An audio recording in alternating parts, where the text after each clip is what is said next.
Welcome to NTD Newsroom. I'm Fiona G. Top U.S. intelligence officials face a barrage of questions over how exactly a journalist was added to signal chat that involved sensitive information. Officials say no classified material was shared. We'll have more from the Senate hearing today.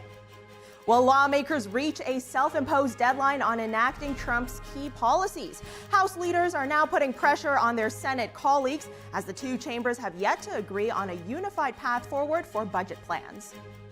Major crime in the New York City subway station system is going down, according to the NYPD, but New Yorkers still do not feel safe. We speak with the leader of a civic group that's now asking the federal government for help.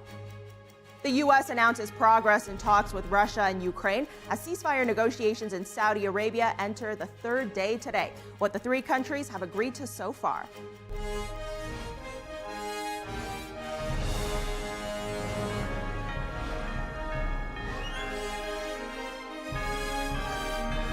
This is NTD Newsroom, live from our global headquarters in New York City. Intelligence leaders today testified before the Senate Intelligence Committee after top officials unintentionally included a journalist in a group chat about highly sensitive plans possibly involving bombing Houthi targets inside of Yemen. Now, the hearing was convened to discuss worldwide threats, but it quickly turned to reports of that breach. Here are some of the highlights. And according to reports, two of our witnesses here today were members of a group chat that discussed highly sensitive and likely classified information that supposedly even included weapons packages, targets, and timing, and included the name of an active CIA agent. Did Jeff Goldberg somehow, did he create a hoax that allowed him to become part of this signal thread? Please answer the question. You don't insult the intelligence of the American people. Did he invite himself to the signal thread? I don't know how he was invited, but clearly he was added. Clearly it was. Finish your sentence, please. Clearly he was added to the signal group. Your question is, you don't know that the president's national security advisor invited him to join the signal thread? Everybody in America knows that. Director Gabbard, I didn't intend to get into the Jeffrey Goldberg story, but something you said has sort of puzzled me. According to open source reporting at 11:44 on the morning of March 15th, Secretary Hegseth put into this group text a detailed operation plan, including targets, the weapons we were going to be using, attack sequences, and timing. And yet you've testified that nothing in that chain was classified. Wouldn't that be classified? What if that had been made public that morning before the attack took place? Senator, I can attest to the fact that there were no classified or intelligence equities that were included in that chat group at any time. So, and I so the attack sequencing and timing and weapons and targets you don't consider should have been classified? I defer to the Secretary of Defense, the National Security Council on that question. Well, you're the head of you're the head of the intelligence community. You're supposed to know about classifications. So your testimony very clearly today is that nothing was in that set of texts that were classified. Now, both Senate Majority Leader John Thune and Senate Minority Leader Chuck Schumer spoke after this intelligence hearing.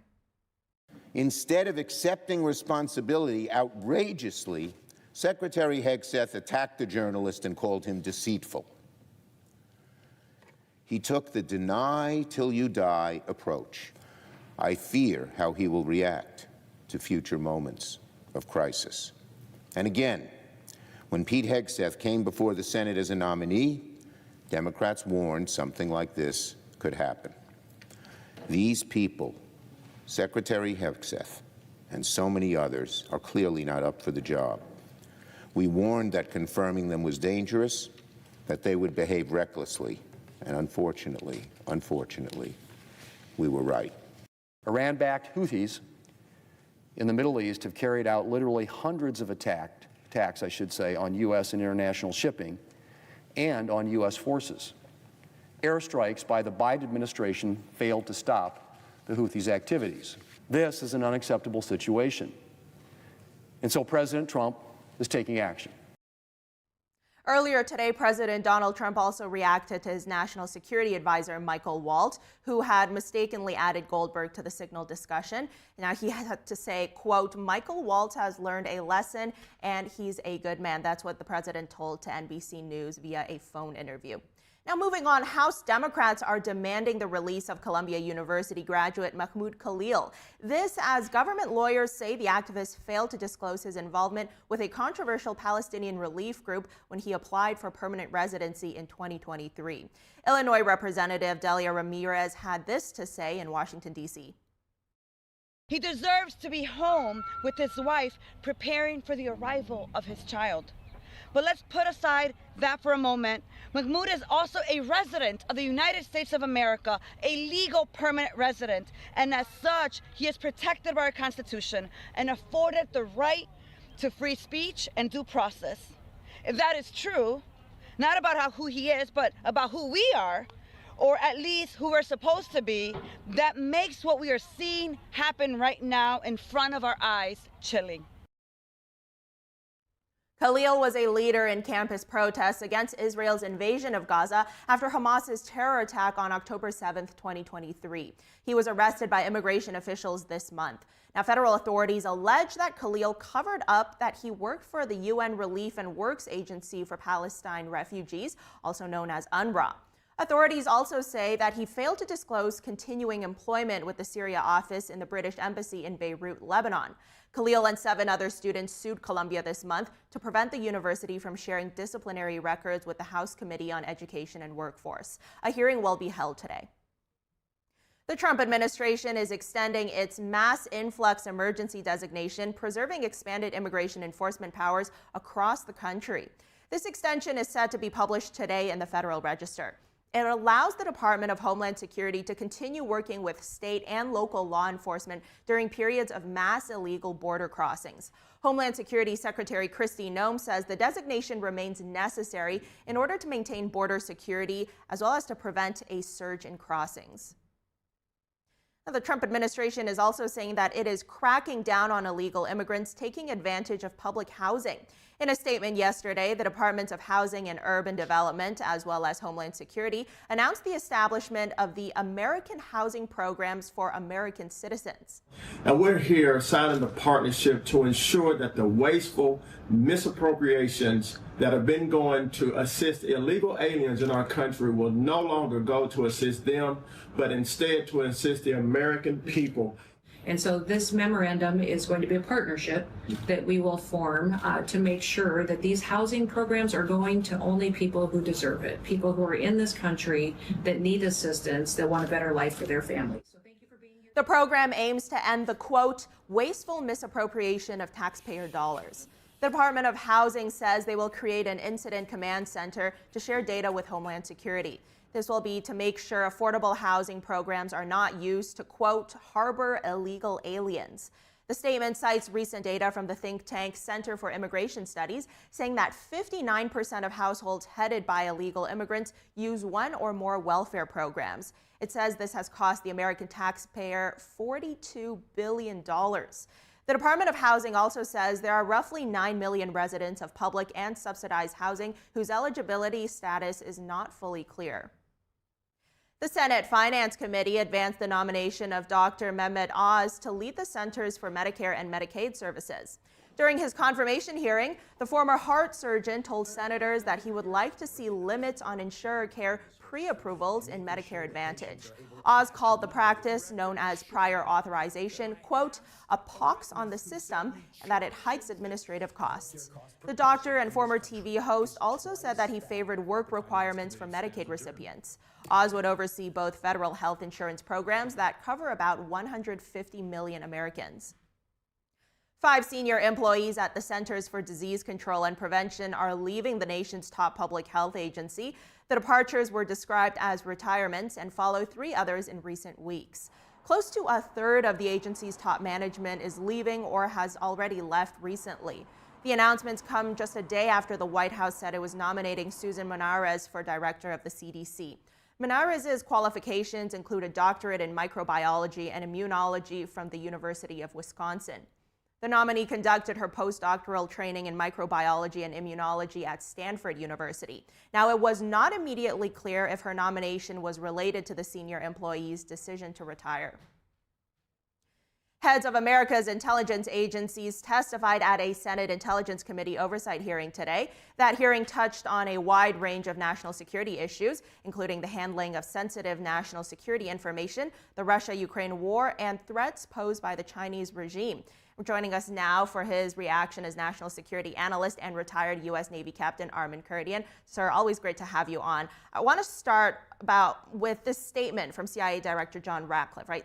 He essentially said that one of the first things that happened for him after he was confirmed as director was that this communication app Signal. It was loaded onto his computer and he was briefed on it and that it was allowed for work use. So give us a little more background here. How exactly is Signal used in intelligence circles? Good afternoon, Fiona. So basically, Signal is an approved mechanism for a secure encrypted communication between individuals who are based onto the platform. So information is discussed and folks are added in kind of the same manner, perhaps with a little bit more rigor than one would add in, say, if you were texting, making a group text, or adding folks to an email chain.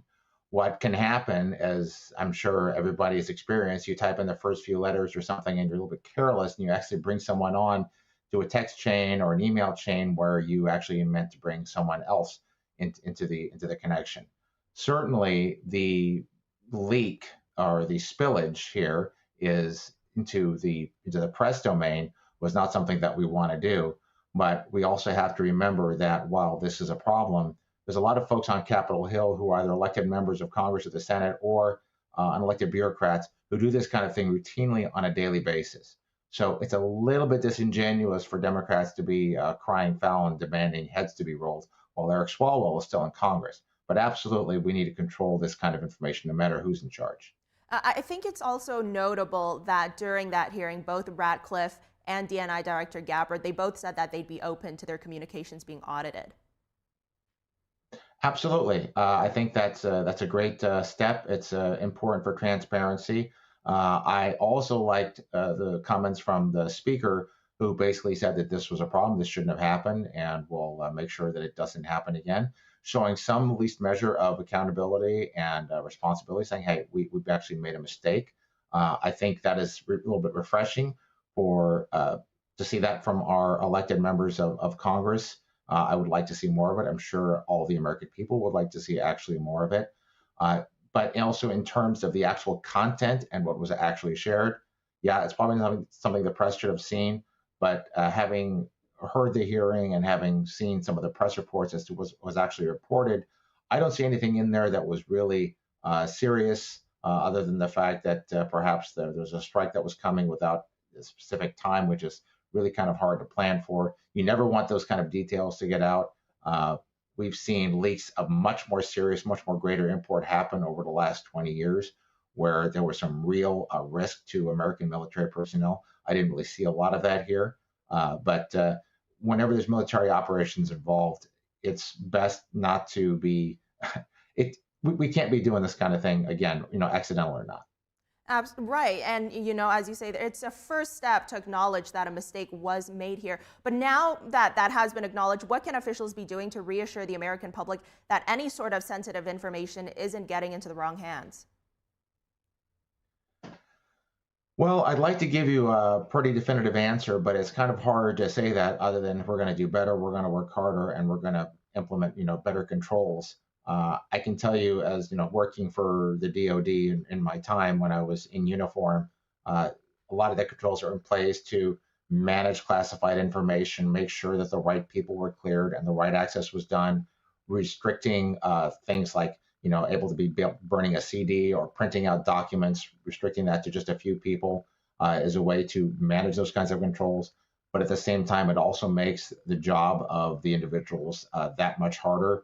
And then that leads to the next question, well, does something really need to be classified? Because there is a tendency sometimes to overclassify information within the DoD. So it's a very holistic look as to how things are actually managed. Ultimately, however, the bad guys are very smart, very clever, and very technically capable, that they don't necessarily always need someone to slip up in order for information to actually get out. They have ways of getting into our systems. It's happened in the past, and to basically compromise that information and use it for their own benefits. So as you can see, there's a lot of moving parts here. No system is going to be foolproof, and no system is going to be absolutely leak-proof. But the human in the loop has always been the greatest issue, the greatest area for compromise. So the human in the loop needs better training. Absolutely. Now, looking at the entirety of this hearing today, I mean, a very broad range of topics was discussed. We saw a discussion about the fentanyl crisis, to Iran, Russia, and of course, the China threat. Is there anything that stood out to you as being new or particularly important today? I wouldn't necessarily say anything new, but from a measure of import, one of the things that, which was kind of related, which came out in that text message, was that Europe's over-reliance on the United States to take care of its business. There needs to be greater international cooperation in issues like this, where you have rebels or somebody basically just attacking any kind of shipping coming through, the Suez Canal, going through the Mediterranean, the Red Sea.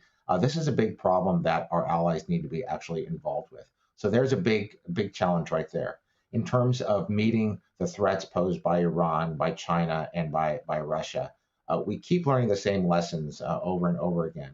And no administration really has been good enough in my standpoint. Trump kind of was pretty good during his first administration, but wars are best stopped before they're even fought. And if you get to the point where bullets are flying, you need to have the willpower, and you need to put all of your resources towards winning that conflict. We have to be different about, we're just going to arm somebody just enough, to defend themselves or whatever. If we're serious about something, then we need to do it 100%. We saw how Russia has had the willpower to fight this war for the last 3 years, even though initially they were a lot weaker militarily, economically than we've seen. But now they're throwing virtually a third of their economy into this war, and they're barely able to keep pace. If we were able to do the same thing for Ukraine, we wouldn't be having this conversation right now about this war. It'd be completely different. So this country changes its foreign policy every 4 to 8 years. I'd like to see a lot more consistency, a lot more reliability, and a lot less fickleness on the part of the United States as an international partner. So you want to see consistency, you want to see reliability. Do you think today's hearing, do you think those officials demonstrated that they have the capability to be consistent and reliable? Oh, I'm sure folks on both sides of the aisle have the ability to be capable and consistent. It's a question of where they want to do it, because politics ultimately gets involved in some of these decisions that are actually made, whether it's war weariness or public opinion or issues of finance and money. We're spending too much money on this. Well, if you'd done things right the first way, stitch in time saves none, you wouldn't be spending money on this whatsoever. This is someplace that Republicans and Democrats absolutely have to come together and be very clear on when it comes to foreign policy and speaking with a unified voice. Because frankly, a lot of these issues that are external to the United States when it comes to foreign policy, when it comes to economics, when it comes to trade, are issues for all Americans, regardless of where you sit on the political aisle. So this is a place where I think a lot of work needs to be done. There needs to be some discussion behind closed doors as well, but transparency is always a big benefit. Democrats need to be a little bit more, I think, reserved in their words about going after the folks who are on the Capitol Hill today, because frankly, a lot of them are just as responsible. And let's remember, a lot of them were covering up the fact that we had a president who wasn't aware of his own surroundings for the last 4 years. So they don't really have a whole lot of room to criticize right now. Well, I think what you said there, transparency, cooperation, it's about as important as you can get when it comes to national security. Armin Kurdian, thanks for joining us. Thanks, Fiona.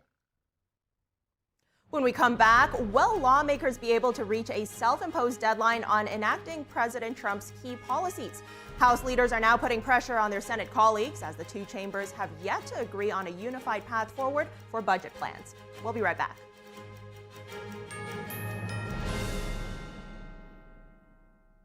Discover the ancient secret to vitality and longevity with Puretang Black Ginseng. Crafted from premium 6-year-old Korean ginseng, each root is carefully nurtured for over 2,260 days, undergoing a traditional 9-round handcrafted process of steaming and drying to unlock full potency and absorption.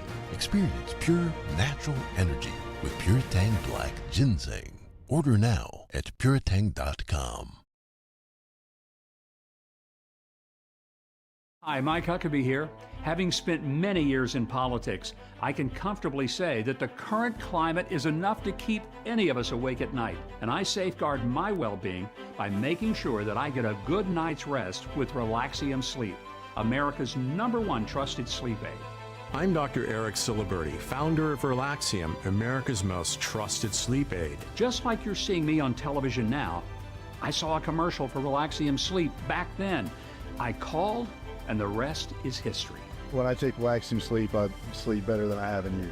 I wake up feeling like I've had the best night's sleep. As a clinical neurologist, I know how essential sleep is for building and nourishing both your mental and physical health. Relaxium Sleep is made in the USA, has no risk of dependency, and is drug-free. It's also the only sleep aid with Valarest as part of its triple action formula. I developed Relaxium to help my patients fall asleep faster, stay asleep longer, and wake up refreshed. Relaxium Sleep worked from the very first night I took it. You've got to try Relaxium Sleep for yourself, because once you do, you'll be a customer for life, just like me. And right now, you can try it for free. For nearly 2 decades now, Relaxium Sleep has been changing millions of lives. Take Relaxium Sleep. I promise you it'll work. If you're experiencing sleepless nights or tossing and turning, you need to try Relaxium Sleep now. I trust Relaxium Sleep, and so should you. Get the best night of sleep guaranteed. Don't wait another minute. Call now. Mike Huckabee is so confident that Relaxium Sleep will work for you, he's asked us to give away another 1,000 bottles. Get your free bottle of Relaxium Sleep now. Visit tryrelaxium.com or call 800-418-1606. That's tryrelaxium.com or call 800-418-1606. Looking to refresh the style in your home? Here at Mathis Home, we can help you find exactly what you need during our spring style event. Whether you're looking for rustic farmhouse, classic, or modern and eclectic, we have all the latest looks that will leave your home feeling brand new. Whatever your style, we know that we can help you find it at the lowest price. Because not only do we want you to feel good in your home, we know that to earn your business, our prices have to be the best. So come to the spring style event at your furniture superstore, Mathis Home.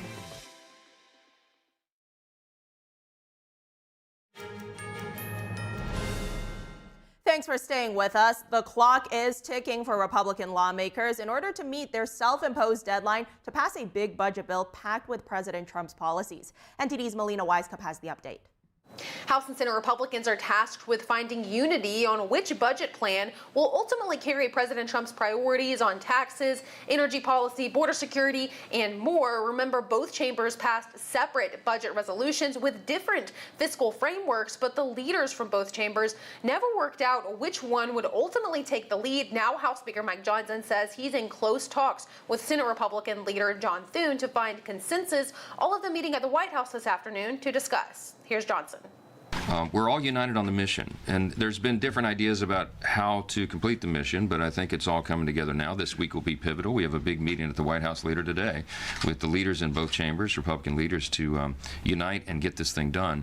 Speaker Johnson says he wants to pass this budget reconciliation bill by Easter at the earliest, but told reporters that it's not a big deal for them if they're not able to meet that self-imposed deadline, because he says they're still working as fast as they possibly can. Now throwing another factor into the mix is the House Freedom Caucus. Now, some members of this caucus, they want to make sure all of Biden's Inflation Reduction Act is ripped away as part of this reconciliation bill. Then remember, House Speaker Mike Johnson is carrying a very slim majority in Congress, so every proposal put forth carries weight and carries the possibility of whether or not this budget reconciliation process can move forward. Reporting from Washington, D.C., Melina Weiskup, NTD News.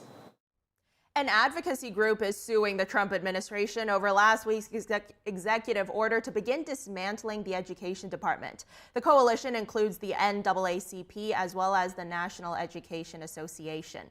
Now, the groups say that President Trump is overstepping his authority and the department cannot be eliminated without congressional approval. According to the coalition, Trump's actions make it impossible for officials to ensure federal education funding is spent as Congress intended.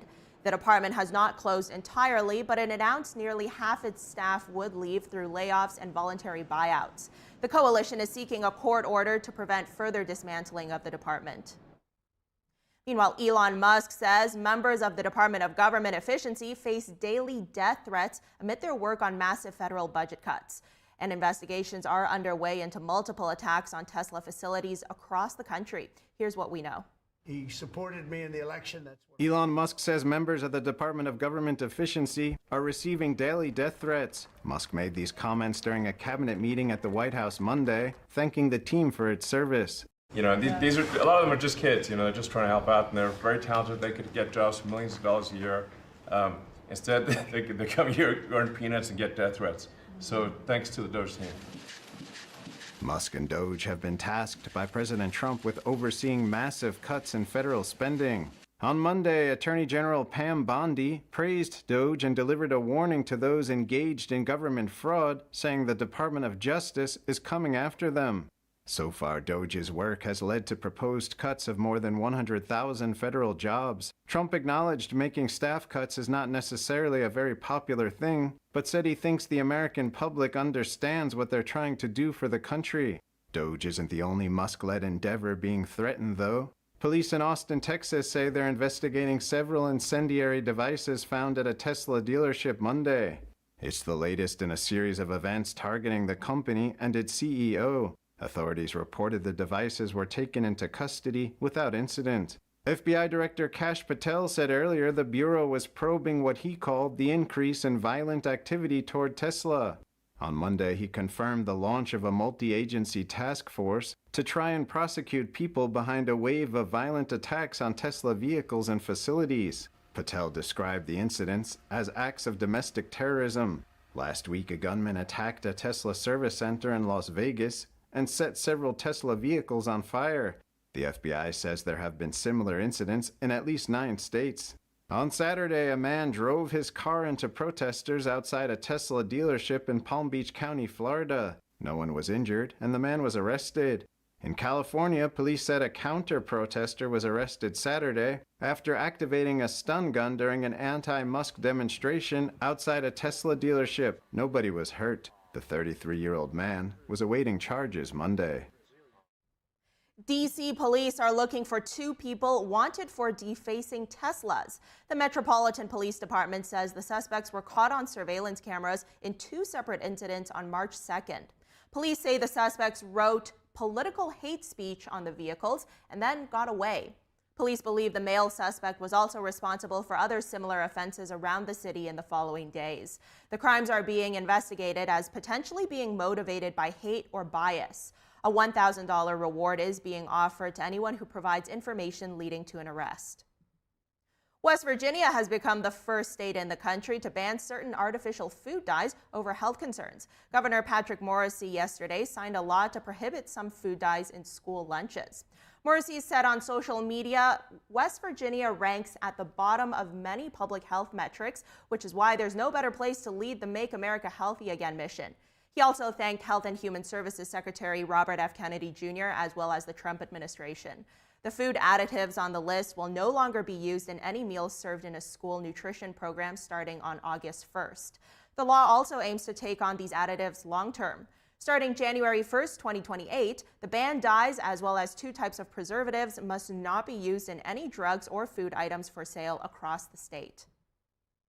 Efforts to hire more air traffic controllers are gaining momentum after a series of deadly aircraft incidents raised safety concerns. FAA officials say 10,000 applicants applied for high-paying positions during a short hiring window. The acting administrator says they're working to get the best candidates trained and in place quickly. The push follows a commitment by the Trump administration to address controller shortages and modernize the FAA. Nearly 200 candidates have already advanced in the hiring process.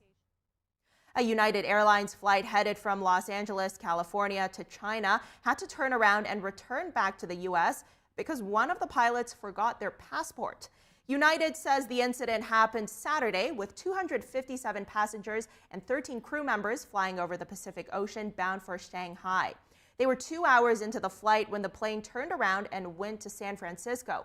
United says it got a new crew to take over the flight, which took off again a few hours later. The flight landed in Shanghai about 6 hours behind schedule.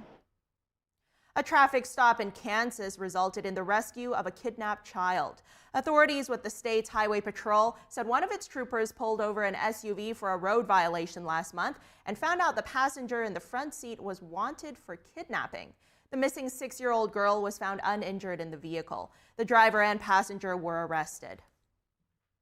Coming up, the U.S. announces progress in talks with Russia and Ukraine as ceasefire negotiations in Saudi Arabia enter its third day today. What the three countries have agreed to so far. Stay with us.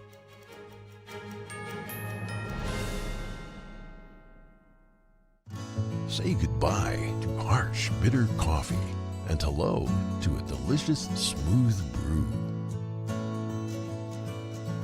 With specialty quality beans, expertly roasted in-house, you'll taste the difference with every sip. Fermented with a blend of 50 enzymes, Days Coffee delivers a rich brew like no other. Made with the highest grade specialty beans available, you're sure to taste the difference. Elevate your morning with Days Enzyme Fermented Coffee. Hate is loud. It gets clicks.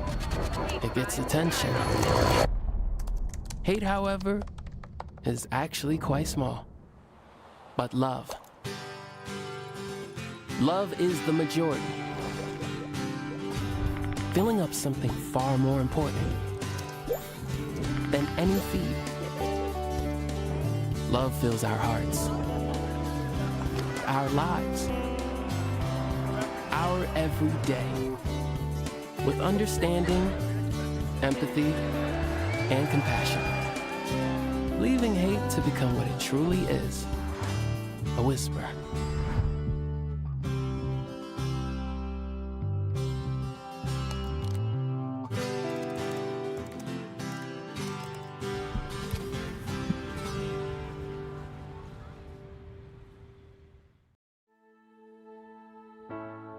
We come from a long line of farmers, and there's a sense of pride with being part of these multi-generational businesses. But there's also a significant amount of pressure. My senior year of high school, my dad made the decision that this world no longer needed him in it. I don't know if he was overwhelmed by the bills and checks that weren't going to be coming in because of the strawberries dying off, but it breaks my heart that my dad made a permanent decision for a temporary issue. Don't feel like you have to go through it alone. Farmers have to take care of their physical and their mental health, because what's a farm without a farmer? In the mornings, that's my time. Watching the sun come up, I can have a cup of coffee and exercise if I want to. It helps me start the day with a sense of gratitude. Yay! Every day is a new opportunity. Don't forget to check in on yourself. Love your mind. When we first met Todd, he was singing a song, and I was like, wow, look at this kid with the biggest smile.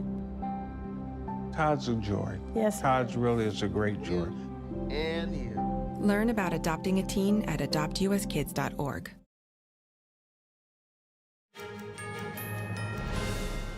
Welcome back to Newsroom. Civilians in Ukraine's city of Sumy are recovering from an attack which injured almost 100 people. This comes as Moscow and Kyiv are making progress in peace talks, looking to find middle ground to possibly start a limited ceasefire.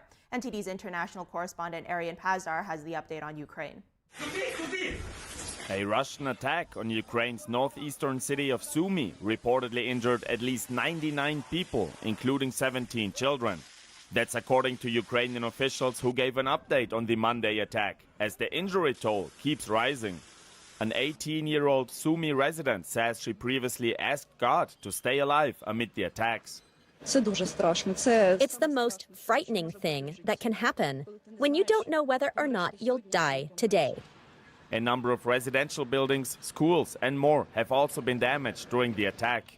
Now, the attack comes as ceasefire talks enter the third day in Saudi Arabia on Tuesday. US, Ukrainian, and Russian officials are starting to make progress and find middle ground. The US says it made separate agreements with Russia and Ukraine to guarantee safe navigation in the Black Sea. U.S. officials met with Ukrainian officials on Sunday, then with Russian officials on Monday, and on Tuesday with Ukrainian officials again. Safe navigation in the Black Sea will help restore Russia's access to the global market for agriculture and fertilizer exports. Kyiv and Moscow also agreed to stop strikes against energy facilities in the two countries. The U.S. says it will now continue facilitating talks on both sides to achieve lasting peace. Arian Pastar, NTD News. Denmark's prime minister said today the United States is exerting unacceptable pressure on Greenland. These comments come ahead of a visit by Second Lady Usha Vance, which will also include White House National Security Advisor Mike Waltz and Energy Secretary Chris Wright. President Trump yesterday repeated that the vast island was important for U.S. national security. Trump also said his administration was working with people in Greenland who want something to happen, but did not elaborate on more. The prime minister says the visit is clearly not about what Greenland needs or wants, but he says Denmark does not oppose ties with the United States. The Danish leader cited a 1951 bilateral agreement which established U.S. rights to move freely and to construct military bases in Greenland, given Denmark and Greenland are notified. Well, not provocation. This is friendliness, not provocation. We're dealing with a lot of people from Greenland that would like to see something happen with respect to their being properly protected and properly taken care of. They're calling us, we're not calling them. I think it's important. It's important from the standpoint of international security. And if you look at the ships outside of Greenland, you have Russia, you have China, you have lots of different people and lots of different places, and it cannot go on the way it is. It's not going to go on the way it is. I'll make a statement. It's not going to happen.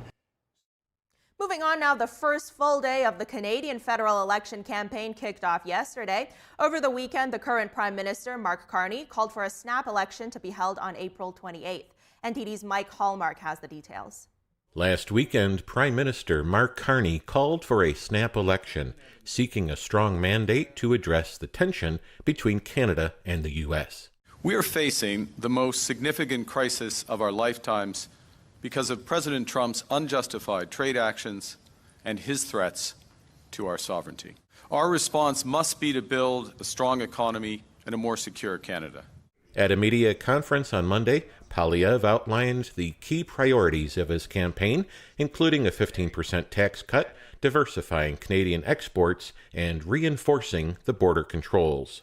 Strengthen our borders, stop illegal border crossings with better scanners at ports, watchtowers, and 2,000 more frontline CBSA officers that can intercept drugs, guns, and stolen cars. By approving mines, pipelines, LNG plants, and other major projects that will ship our literally hundreds of billions of dollars of goods to other markets than the United States. Polls suggest the Liberals, who have been in power since 2015, have slightly pulled ahead of the official opposition Conservatives, who had led earlier in the year. Recent polls also show that Canada-U.S. relations top the list of issues preoccupying residents. I would expect that whoever the Prime Minister is, whoever the leader is, that they stay true to Canadian roots, they hold their ground, and we don't give in to any of the tariffs. I just want to see a leader that's firm, a leader that definitely puts Canada first, and a leader that I guess will do their best to get our Canada-U.S. relations back on track as much as they can be. In just 5 weeks, Canadians will head to the polls to decide who they believe is best equipped to lead the nation through economic uncertainties and diplomatic tensions. Mike Hallmark, NTD News, Toronto. We're going to take a look now at Hyundai's investment, as well as the impact of the Trump administration's economic policies right here in the U.S. Joining us live is Allison Huynh, managing partner of Allo Ventures. Allison, thank you so much for coming on today. So I want to get your take here. Talk to us about Hyundai's $20 billion investment in this U.S. onshoring. I mean, in your view, do you think this was a decision that was primarily driven by tariffs? Yes, I do. And also the leadership of President Trump showing that we're not going to have an imbalance of trade anymore, whether it's Korea, China, Mexico, Canada. In my entire lifetime, I don't think we've had favorable trade. When I was growing up in Texas, NAFTA came about, and I remember many of my friends' father being laid off from factories, The roads were being damaged because of the Mexican trucks. They weren't Mexican trucks, but they came from Mexico. They weren't maintained. They were ruining the roads. We were losing the jobs. Bottom line, we weren't getting a benefit. And now with President Trump, he's saying, hey, look, there has to be equitable trade. Free trade is really no trade, according to former trade rep Bob Litzinger. This is just fair, equitable trade. The U.S. has been helping many countries out, including China, during the 70s when nearly millions, if not billions of people were starving. We were there on the world stage helping out many of these countries. And now it's our turn. It's our turn to shine. And we're not asking for a one-sided trade. And many of these countries have been given many advantages. And now it's our turn to demand equitable trade. Well, looking from the other side of this topic, is Hyundai itself taking on any risks in bringing more production into the U.S.?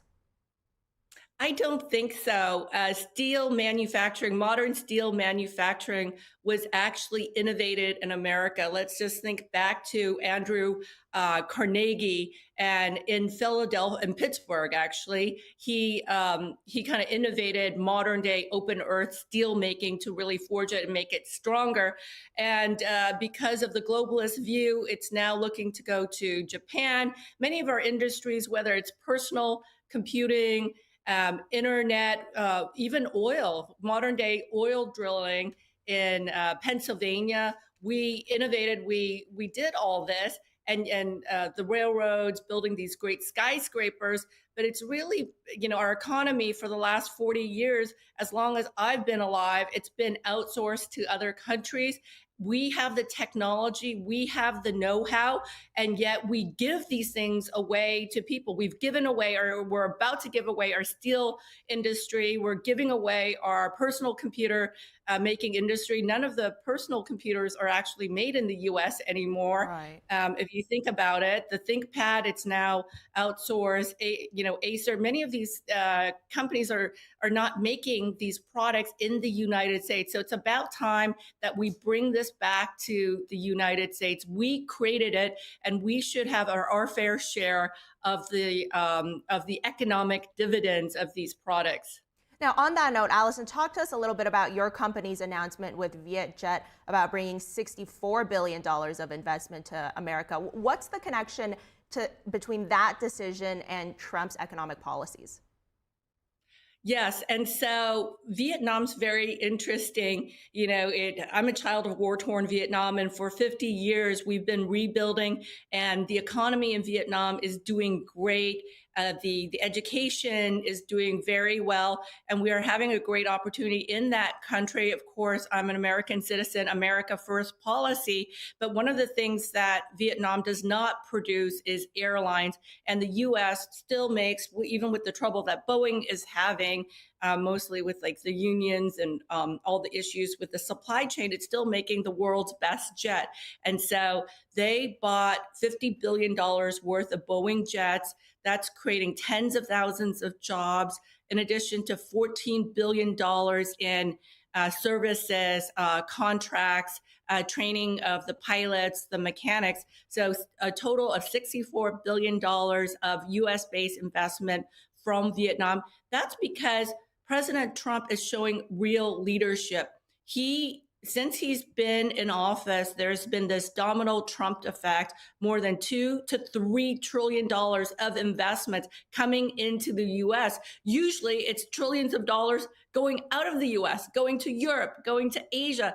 And for the first time in my lifetime, and I'm really excited to see this, is that it's actually coming into the U.S., creating thousands, if not millions of jobs for hardworking Americans. And you have to remember, America was always there for Asia, for Europe, bailing them out. And you see this with the Ukraine-Russian war. We're paying for most of the war in Ukraine and Russia. And why are we funding these endless wars? We need to make business deals. We need to do joint ventures. That's a very Stanford, Silicon Valley type idea. Instead of war, instead of like doing these endless kinetic wars that previous administrations are doing, we have a president that is looking at the business side of things.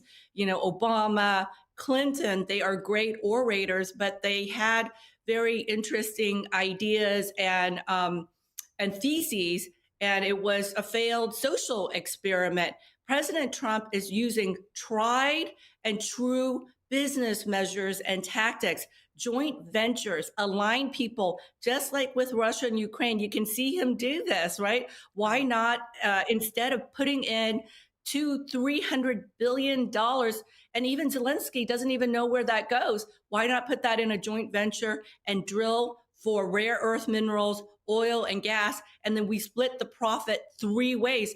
It's not really revolutionary, but it is when it comes to politics. Before, we're investing billions, trillions of dollars into endless wars, causing these enemies, regime change in Asia, where I'm from, in South America, and rigging these types of elections. Why not put money into productive, creative ways? I just love how this president is reimagining world affairs and really using trade to create peace in the world. Right, and it certainly is a very interesting economic environment for investors out there right now. Allison Huen, thank you so much for joining us. Thank you. Moving on, President Trump is now meeting with U.S. ambassadors as well as signing another executive order. Let's tune in. There's a lot in here, but we believe that these are very important steps that we need to be taking as an administration at your direction to ensure that our elections are as secure as they possibly can be. Okay, you all understand that? Yes. Election fraud, you've heard the term. We'll end it, hopefully. At least this will go a long way toward ending it. There are other steps that we will be taking in the coming weeks. And we think we'll be able to end up getting fair elections. Perhaps some people think I shouldn't be complaining because we won in a landslide, but we got to straighten out our election. This country is so sick because of the election, the fake elections and the bad elections, and we're going to straighten it out one way or the other.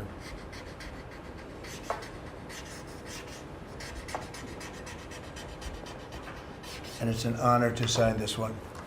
To sign all of them, but to sign this one is a great honor.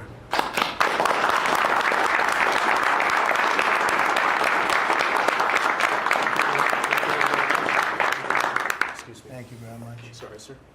So we're going to go around the room a little bit quickly, and we're going to introduce these very outstanding people. They've had, in all cases, outstanding careers. They're very incredible people that going along as rapidly as the system can go along. We're ahead of, I guess, anybody else thus far. So I want to thank John Thune. He's done a very good job, and the whole Senate. We're being delayed as much as possible by Democrats, but that's standard. It gets to be just standard. But the process is moving along very quickly. So Sergio, just say hello, and then we'll introduce everybody. Absolutely. Sergio Gorham, Director of Presidential Personnel. It's been an absolute pleasure getting to know every one of you every step this way. As the President said, we're at a record pace. We have more nominees today from the Senate than at any previous point, over 70, and that's a record in 2 months. And we're proud of that, and we're determined to ensure the world has America First patriots in all of our posts. Charles Kushner. I'm going to France and Monaco, and I'm proud to serve under the greatest president of our country. Very proud to serve. Thank you. Thank you, Joe. James Blair, honored to work here in the White House as Deputy Chief of Staff. And Mr. President, I think that all of these successful people would want to go serve the United States under your leadership as a testament to your vision and leadership. Thank you, James. I'm David Perdue. I'm going to the People's Republic of China. And it's my honor to represent President Trump, people of America, and represent our interests and values in China. I'm Leah Campos. I'm going to represent the President in the Dominican Republic. Mr. President, thank you for the honor to serve you in the Dominican Republic. Thank you. Thank you. Mike Welch, National Security Advisor. Look forward to working with every one of you on behalf of the President, his leadership, and the American people. John Arrigo. I'm going to the Republic of Portugal, and I'm very excited to do so and serve what I consider one of my closest friends and one of the best presidents this country has ever had. Thank you. Kevin Cabrera, nominated to be Ambassador to Panama. It truly is an honor, President, to be part of your administration. Thank you. Tom Barrett, nominee to the Republic of Turkey. Delighted and honored to be with you, Mr. President, in that host country, which is one of the most ancient in civilization, is and search for your peace, prosperity, and security program. Thank you. Good place. Mr. President. Good leader, too. Yeah, Mr. President, thank you. It's an honor. I'm Pete Hookster, you know that. Yeah. But I am going to Canada. I look forward to serving you in Canada and your agenda. And you do a great job. Thanks, Steve. Juan Johnson, sir. Thank you for the nomination to represent you and the United States to the United Mexican States. And I'm really encouraged by some of the conversations you've had with President Sheinbaum recently and to the increase in support that we've seen out of her government along our border on the important issues. So thank you, sir. They have stepped it up a lot, Yes, Mexico and Canada, so see how it works, right? Yes, sir. Thanks. Matt Whitaker from Des Moines, Iowa. I'm proud to, as soon as I'm confirmed, go represent you at the North Atlantic Treaty Organization. Good. Thank you, Ben. George Glass, on my way to Japan. Previous administration, I served for you in Portugal. It is a great honor to be able to do this the second time. Thank you very for much. the opportunity. Thank you, George. President Trump, my name is Ken Howry. I'm your nominee to be ambassador to the Kingdom of Denmark, a very close partner and ally. I served for you last time, the Kingdom of Sweden. I want to thank you for the faith you've placed in me as your nominee to Denmark. Thank you. Thank you very much. President Trump, thank you for the honor of a lifetime. My name is Stacy Feinberg, and hopefully I'll have the honor of serving in Luxembourg. And I think that this is the greatest presidency and the greatest time in history, and it's all because of you. Thank you very much. Nicole McGraw, nominated to serve in Croatia, and it's such an honor to be here with you today and to serve you and the American people. President Trump, thank you very much for your nomination to the Republic of Chile. And let me tell you, Border Patrol agents are so thankful for everything that you've done for them. But it's a great. Knows more about the border than anybody. I can tell you. Thank you. President, it's a great honor. Thank you very much. Good afternoon, Mr. President. Brian Birch. If I'm confirmed, I'll be representing you at the Holy See. And Catholics are very proud of your work. Your team is doing an excellent job, so thank you. Very honored to serve. Thank you very much. Mr. President, thank you again for the honor, the greatest privilege. My name is Summers Farkas. I will serve this great man at the Republic of Malta. Thank you, sir. Thank you, Mr. President. Joe Popolo from Dallas, Texas. Very proud to serve you at the Kingdom of the Netherlands, the very first country to recognize the United States 250 years ago. Thank you. Thank you. Mr. President, if I'm confirmed, I will be representing you in the state of Israel. It will be an extraordinary honor, and you've done more for Israel than any president in any time of its history, and we are grateful. And I'm hoping I'll get to be there by Passover. Thank you, Mike. And Mike is an outstanding guy. They all are. And Mike, I think he's going to do wonders for Israel. He actually probably gets along with both sides, and that'll be interesting to see. But the world is watching you, Mike, so good luck. Thank you, President. Good luck. You're going to do well. Thank you very much. Mr. President, thank you for this great honor to serve the Republic of Italy and San Marino. I'm so looking forward to going over there and working with that great ally, and for the pleasure to serve you. Your staff has been great working with us and have done a great job, and we really appreciate them. Thank you, sir, for pushing this along. And have a good time. A really good time.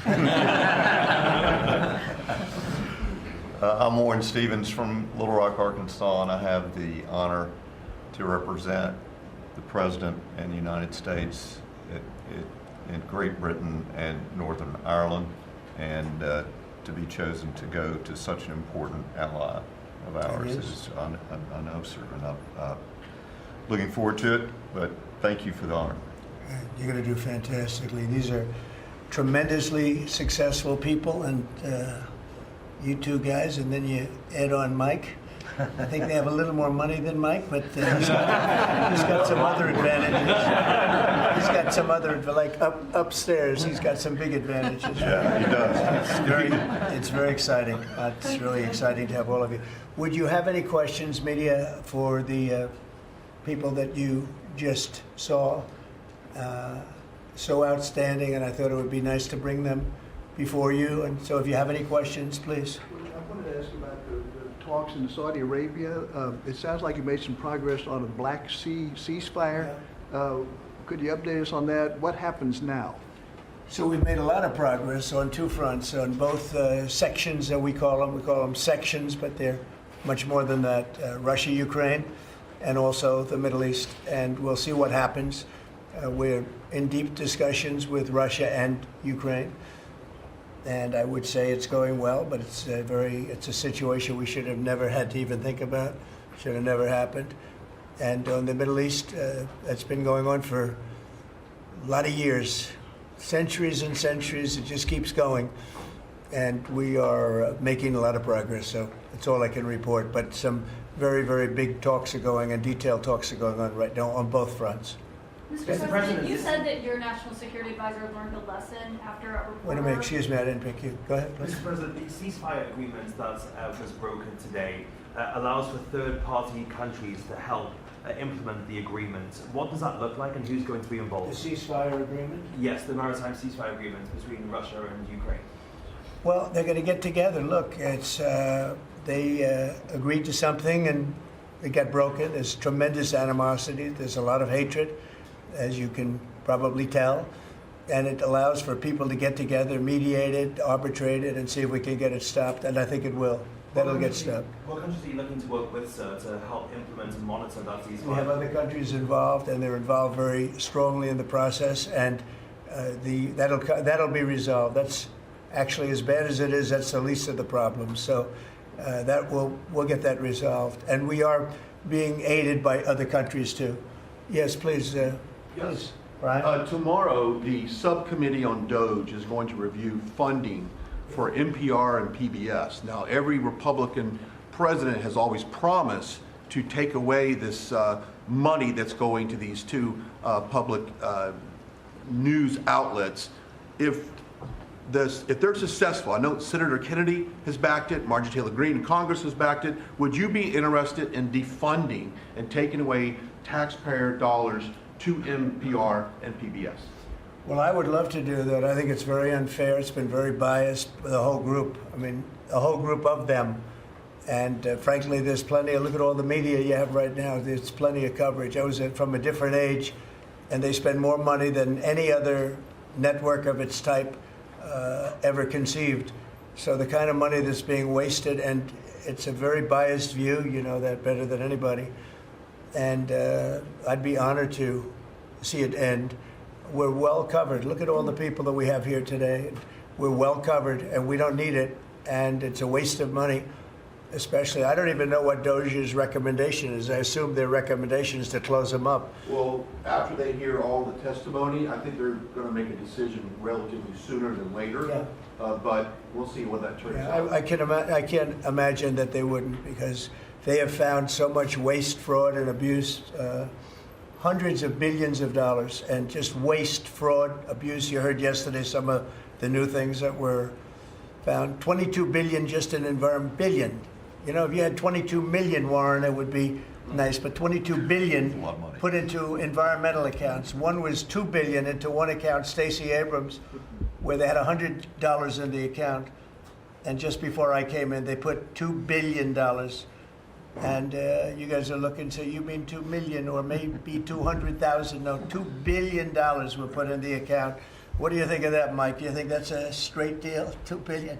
Just write me the check, Mr. President. I'll take it with me to Israel. It's a horrible thing, and we have so many of those things. So they've done an incredible job, and the country wants to hear it. I think DOGE is actually very popular because of what's happening. They're hearing about all of these scams and for big, big money, tremendous amount. And when you add it up, just hundreds of billions of dollars being wasted, and much of it's fraud. You know, we talk about waste.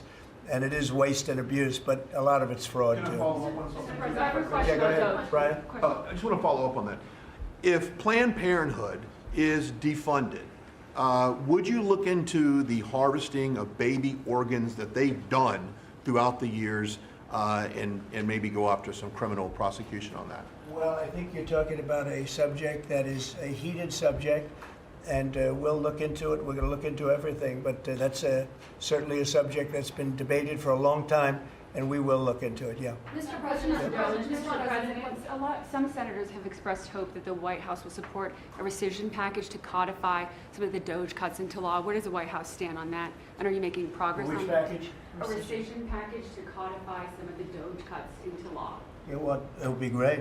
I think we're going to do that. I think they're going to do it. I think we're also going to be codifying a lot of the executive orders that we've done, which have been very popular. And we're looking at one, I will tell you right now, that I think perhaps will be controversial, but not with the people, and that's sanctuary cities. We're going to end sanctuary cities for some of these jurisdictions that aren't cooperating with law enforcement. They're guarding criminals. They're taking the rights away from the citizens of their state and their city. And we're going to be ending sanctuary cities if we find it necessary to do in certain major areas. And we may just end the entire thing altogether because it's just a way of protecting criminals. And nobody else is benefited by that. And for some reason, Democrats want to keep and they want to shield criminals from being sent back to their countries or being sent to prison. And in the meantime, the crime rate has gone through the roof. Under Biden, it was through the roof. It's starting to come down, but we're taking a lot of people out of here.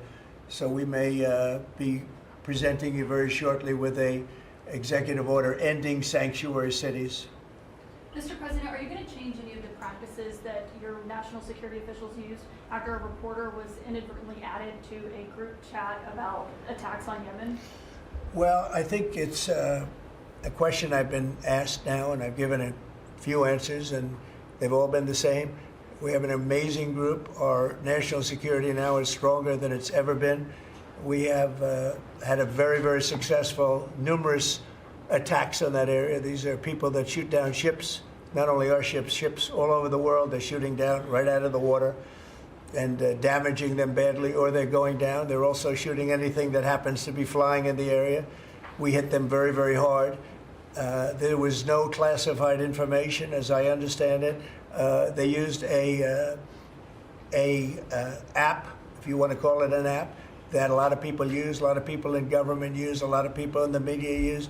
And I think I'll ask Mike. Mike is here. Do you want to respond to that, please? Yes, Mr. President. You asked about lessons. I think there's a lot of journalists in this city who have made big names for themselves, making up lies about this president, whether it's the Russia hoax or making up lies about Gold Star families. And this one in particular, I've never met, don't know, never communicated with, and we are looking into and reviewing how the heck he got into this room. But I'll tell you what, the world owes President Trump a favor. Under Biden, global shipping was shut down. Pinprick attacks, months between them, our destroyers being fired upon dozens of times. President Trump took decisive action with his national security team, took out the head missileer, knocked out missiles, knocked out headquarters, knocked out communication sites. And for once, as we hear, as you all hear from every one of our allies, thank God for American leadership again. Thank God for American strength. You're welcome, world. And look, we had a national security team that was coordinating these efforts. As Director Radcliffe testified today, his first day on the job, he was introduced to this app on his government systems at the CIA and at the State Department and otherwise. So, look, this journalist, Mr. President, wants the world talking about more hoaxes and this kind of nonsense rather than the freedom that you're enabling. And a key part of our sovereignty is open sea lanes and knocking the crap out of terrorists, which is exactly what your team and Pete Hegseth, a good friend and fellow veteran, is leading the charge on. And it's an honor to be part of it. We had a very, very successful evening. And we've had numerous successful evenings and days in that area. The Houthis are absolutely on the run. The worst of them has been killed. This should have been done a long time ago by Biden, but Biden was an incompetent president. He couldn't do anything. He didn't know where he was going. He had no clue. This guy had no clue. This should have been done a long time ago. As they shoot missiles at ships, randomly shoot missiles at ships. And they make their own missiles. You know, this is not an incompetent group of people. They make their own missiles. They get the missiles also from Iran. It's an offshoot of Iran. Another offshoot, you have Hamas, you have Hezbollah, you have the Houthis, you got a lot of stuff going on with Iran. And we sent a letter to Iran. You're going to have to be speaking to us one way or the other pretty soon because we can't let this happen. But that's an app that a lot of people use. And somebody got on. I mean, happened to know the guy's a total sleazebag. The Atlantic is a failed magazine. Does very, very poorly. Nobody gives a damn about it. This gives it a little bit of a shot. And I will tell you this, that they've made up more stories. And they're just a failing magazine. The public understands that. He's a very good man. That man is a very good man right there that you criticize so strongly. He's a very good man, and he will continue to do a good job. In addition to him, we had very good people in that meeting, and those people have done a very, very effective job, and you're going to see it. And it goes on, by the way. It's going to go on. And I think the Houthis wish that it didn't happen, but that's what it's all about. We have to create a safe country, a safe world, and that's what we're doing. Do you think national security was put at risk, Mr. President, of senior officials using signal Do I moving plan to forward? ban who? The use of signal to communicate from senior officials, Well, especially I don't know anything about Signal. I wasn't involved in this, but I just heard about it. And I hear it's used by a lot of groups. It's used by the media a lot. It's used by a lot of the military, and I think successfully. But sometimes somebody can get onto those things. That's one of the prices you pay when you're not sitting in the situation room with no phones on, which is always the best, frankly. But the best is to be there. In fact, oftentimes I've been in fact, just last week I was in the situation room on something very important, and we had a couple of people hooked up by line, and I said, cancel the line. Sorry, fellas, what you do is we'll tell you all about the meeting, because I know people do get on those lines, whether it's Signal or anything else. Yeah. So are you going to change any procedures as a result of this? Well, I mean, look, we look at everything, and they've made a big deal out of this because we've had 2 perfect months. We are bringing in business. We have another one announced tomorrow, a big one, very big. Like in the history of our country, nobody's ever seen anything like it. And I think probably a lot of people are saying they started by saying it was the greatest first month that a president has ever had, and I think that's true. And now they say it's the best second month, and they had to find something. And this certainly will look at this, but the main thing was nothing happened. The attack was totally successful. It was, I guess, from what I understand, took place during, and it wasn't classified information. So this was not classified. Now, if it's classified information, it's probably a little bit different. But I always say you have to learn from every experience. I think it was very unfair the way they attacked Michael. He's a good person. The person that was on just happens to be a sleazebag, so maybe that's just coincidence. I don't know. But you are going to conduct Would an it be a investigation. problem if the Atlantic released all the text messages if they're not classified? Well, I don't know. I'd have to ask the military about that because, maybe you wouldn't want that. I don't know. I will say this, that from what I heard, the man that we're talking about, who's not somebody that I don't think most people have ever heard of, he found it very boring and he left early. He got off the line very early. So I can't speak to it other than that. So he's made up a lot of stories, and I think he's basically bad for the country. But it's a failing venture, very failing venture. They're very upset. And a thing like this is publicity for them. But I don't think we should allow people that are very good, like that man sitting right at the end of the table who's done a great job. We shouldn't allow them to be hurt by it. Mr. President, Yeah, go ahead. Are you saying you're okay with the continued use of Signal by administration officials? No, that's not what I said. I said we'll look into it, but everybody else seems to be using it. It seems to be the #1 used device or app, whatever you want to call it, and we will certainly look. If it was up to me, everybody would be sitting in a room together. The room would have solid lead walls and a lead ceiling and a lead floor. But, life doesn't always let you do that. In the meantime, the attack itself that we were talking about and discussing has been an unbelievable success. But you will conduct an investigation, is what you're saying into this. We'll look into it, sure. Mr. President, I would look into it, sure. I want to look Is that into the FBI or anything the like that. I would I would ask them, it's not really an FBI thing, it's really something having to do with security. Security, like, will somebody be able to break in? Are people able to break into conversations?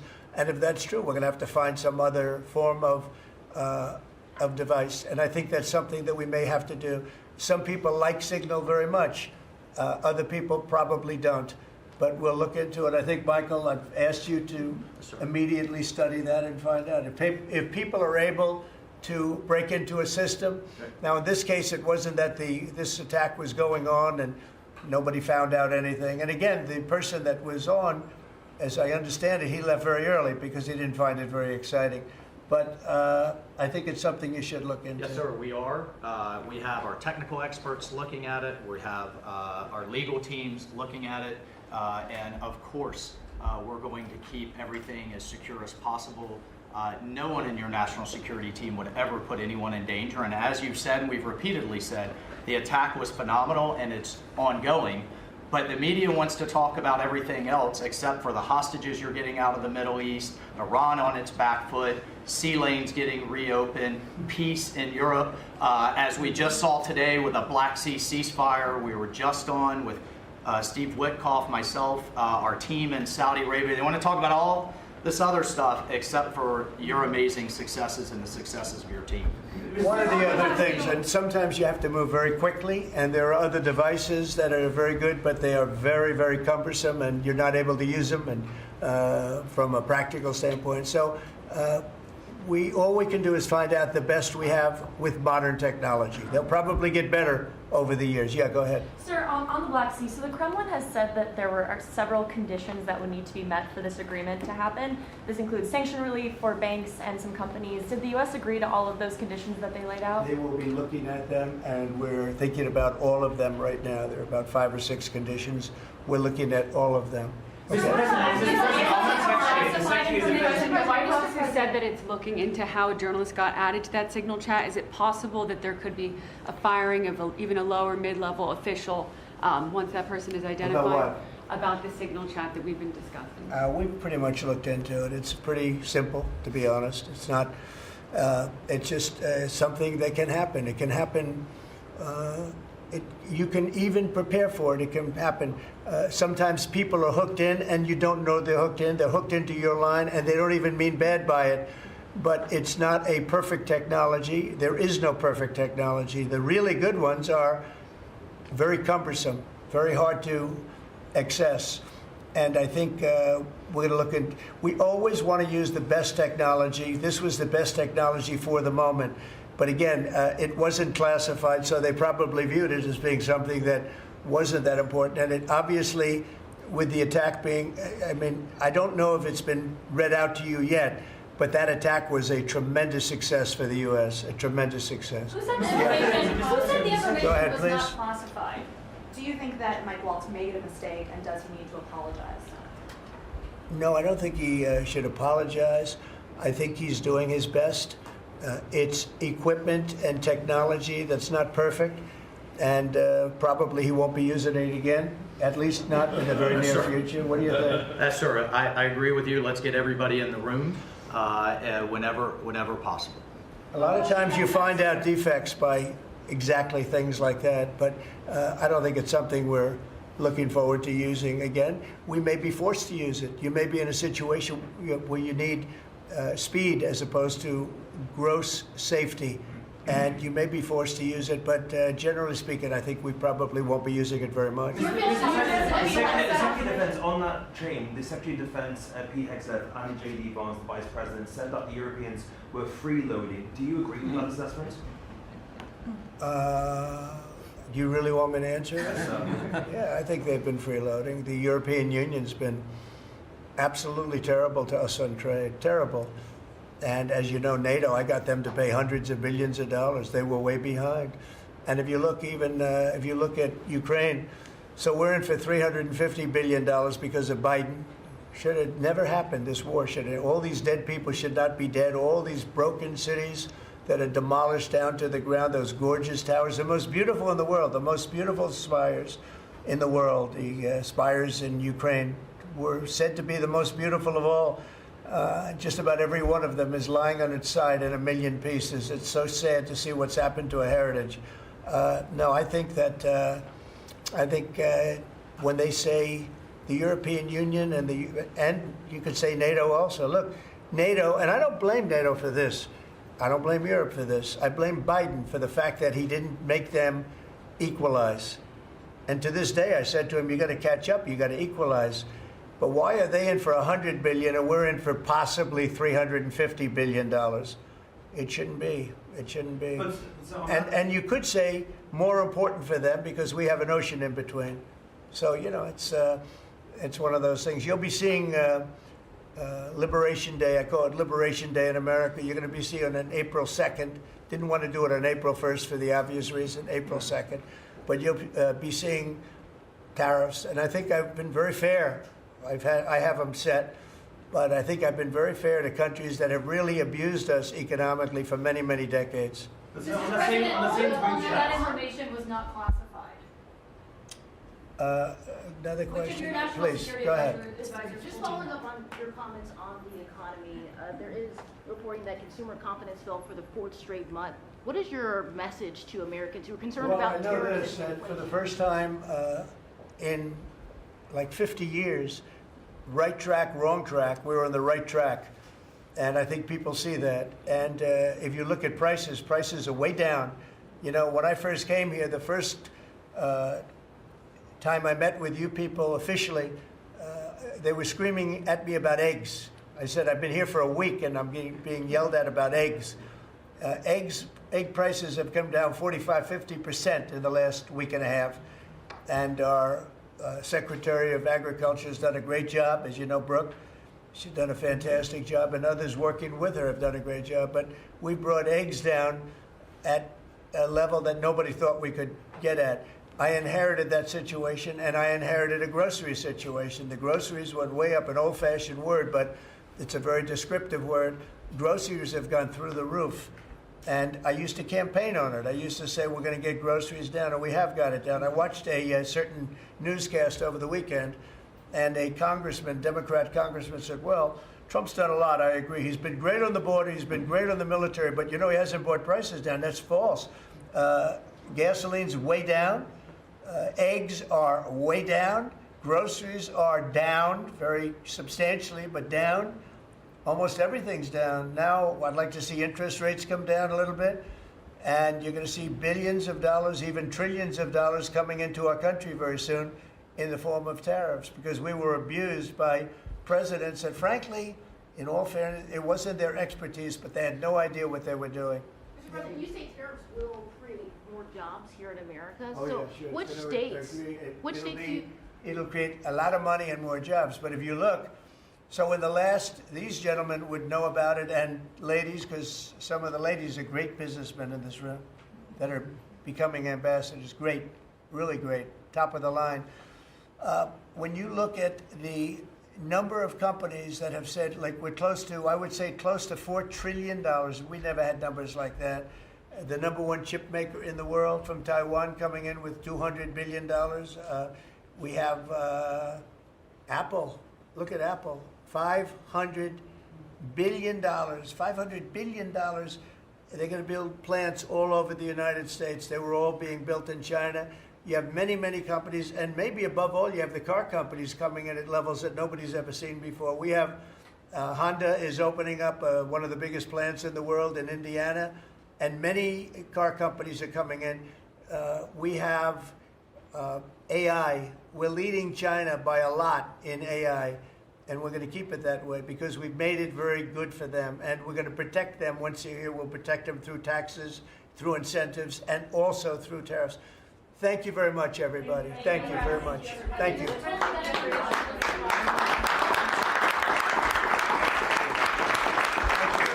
right, a lot live look there at President Donald Trump. He just signed multiple executive orders, including one to modernize the U.S. Treasury payment system, as well as a pardon for businessman Devon Archer. We also saw there an introduction to President Trump's ambassador nominees to many countries, and we'll be keeping an eye on those. Moving on for now, the Senate Intelligence Committee held its annual Global Threat Assessment hearing with the Trump administration's new chiefs of the intelligence community. Our Washington correspondent Luis Martinez has more on this story. As the world became more dangerous in recent years, our intelligence agencies got more politicized, more bureaucratic, and more focused on promulgating opinions rather than gathering facts. After years of drift, the intelligence community must recommit to its core mission of collecting clandestine intelligence from adversaries whose main objective is to destroy our nation and our way of life. For the first time, transnational criminal organizations like cartels and criminal gangs topped the list of threats listed by the intelligence community in their annual worldwide threats hearing, followed by the Chinese Communist Party and Iran. Thank you, Mr. Chairman. Mr. Vice Chairman. The witness will suspend.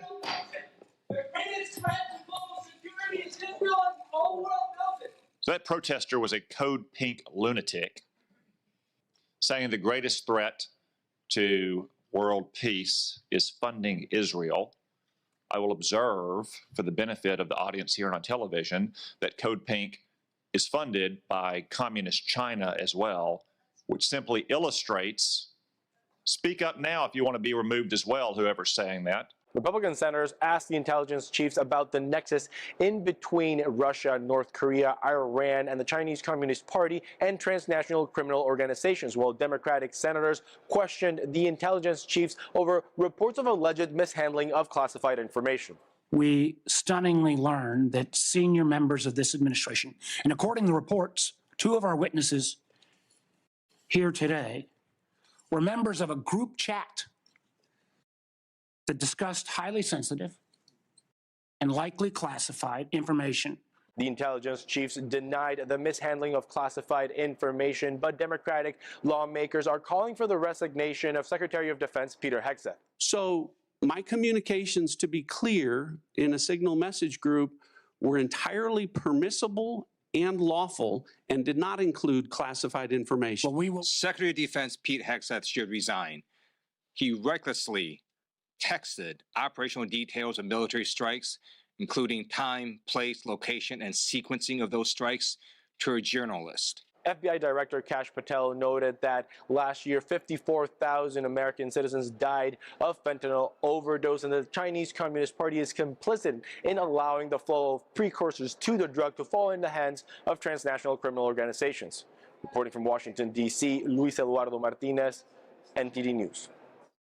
Keeping an eye on the latest reactions to this story, Congressman Pat Ryan, Mike Thompson, Chris DeLuzio, Ted Leo, and House veterans are holding a press conference on Democratic response to the leak of these war plans. Take a look.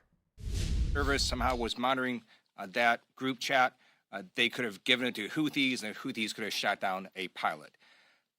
It's really, really disturbing that the White House still does not seem to understand the seriousness of this problem. Even today, they're saying somehow that this information was not classified. They are just lying. All of us here, serving a uniform, we know that that would have been classified. You cannot talk about the time, date, place, targets, sequence of strikes, and not have that be classified because, again, you're putting American troops' lives at risk. And I also want people to understand that it's not just that the Signal app was not authorized. The Pentagon sent an email, according to public reporting, on March 18th saying do not use this. It's that you've got software out there, one of them is known as Pegasus, that simply takes over and controls your phone. So you don't even have to break into the Signal app. You simply become the user and you can simply monitor everything that is happening. So if Foreign Intelligence Service was doing that, this again was very reckless and endangered our national security. And that's why we're calling for investigation to get to the bottom of this, and we're asking for accountability. And with that, my honor to introduce the great member from New Jersey, Mikey Sherrill. Hi, Mikey Sherrill. I'm a former Navy helicopter pilot and a former Russian policy officer. And I have to tell you, I remember as only a teenager when I entered into the Navy getting my first security brief and understanding how important security is to our military. As we've all heard for years, loose lips sink ships. And now we have at the top echelons of our government people who don't seem to understand the need for any national security. We even, as you heard, had a report that someone was in Moscow. Having traveled myself to Moscow, I know the type of operational security that is expected there of military members. I know the briefings that I received. And so to think that now we have a government that is has so little concern for our security is really, I think, infuriating. And to see all of these members here who have served, who know that their lives have been on the line, and know that what the minimum that they should be able to count on is that their own government is not going to sell them out to foreign adversaries, that their own government is going to take their security seriously. And yes, to think that anybody is saying now that this was not secure information or this was not secret information or classified information, anybody who knows anything about this area, and there are people on that signal chain that know better, know that this is classified information. You don't give targeting information. You don't give timing. You put people in danger. People's lives, American lives, were in danger because of that signal chain. The thought that you would be in Moscow and that nobody would be monitoring your text chains or that nobody would have access to that is really ludicrous at this day and age. I don't think anybody buys that either. So to think now that this is going to go uninvestigated or that Armed Services is not going to hold a hearing on this in the House is really, I think, completely disregarding what just happened, the danger of the situation, and the sense that I think we all have that if this has been reported on, we need to know what else is going on because somebody's got to clean house at the White House. And it's obviously not going to be the president, who is now up to his old trick, so I'm declassifying it. Well, too late, buddy, right? Like, this was classified information. This put lives in danger. An investigation needs to take place. That is what we are calling for. And I think the House Armed Services Committee needs to hold hearings on this and get to the bottom of it so no more service members are put in danger. So I am really glad to be here today. And with that, I am going to turn it over to my colleague, Salud Carbajal, to speak next. Thank you. Thank you, Mikey. What else can be said? Recklessness at its best. I served in the United States Marine Corps Reserve for the most of my service. I was mobilized for Desert Storm. I went to North Carolina, didn't make it out to the theater. But I speak for all the service members that were put at risk here. This was reckless at best and an illegal violation of the Espionage Records Acts. That's what transpired here. And as we see typically with this administration, they deny. First, they denied. Secretary of Defense denied when that was asked by the media. Then they went to saying that it was not classified. They unknowingly put somebody who was not part of the national security team on their signal channel. That's what they did. And then knowingly, they did this on a signal channel that was not a secure method of communication. This is recklessness, and we need to hold the administration accountable. They put our service members at risk. Could you imagine the enemies or others that they were targeting knowing all our plans? We could have dead pilots today. We could have dead pilots today and so many others that could have been injured or killed because of their reckless behavior. This is amateur hour. And the Senate confirmed this cabal of incompetent buffoons. Let's call it what it is. So today, I think I'm glad to join my fellow veterans, calling for accountability, calling for the cleaning of the White House, and taking action to make sure that this ridiculous behavior doesn't happen again. With that, I will introduce Congressman Derek Tran. Chris DeLuzio. Oh. I said. Wait. Here. We're going to get the Marine out of the way. You know what? He's still learning the ABCs. They wrote it in crayon. That's why. No offense to Derek. We're going to get up Congressman Chris DeLuzio from Pennsylvania. It's all right, Salud. Thanks. It's an honor to join these great colleagues of mine all of us who wore the uniform in different ways in different times. I was a naval officer. I served at sea and on the ground in Iraq. What we saw from this administration was reckless. It was a dangerous breach of our national security. It was probably criminal conduct. There has to be consequences.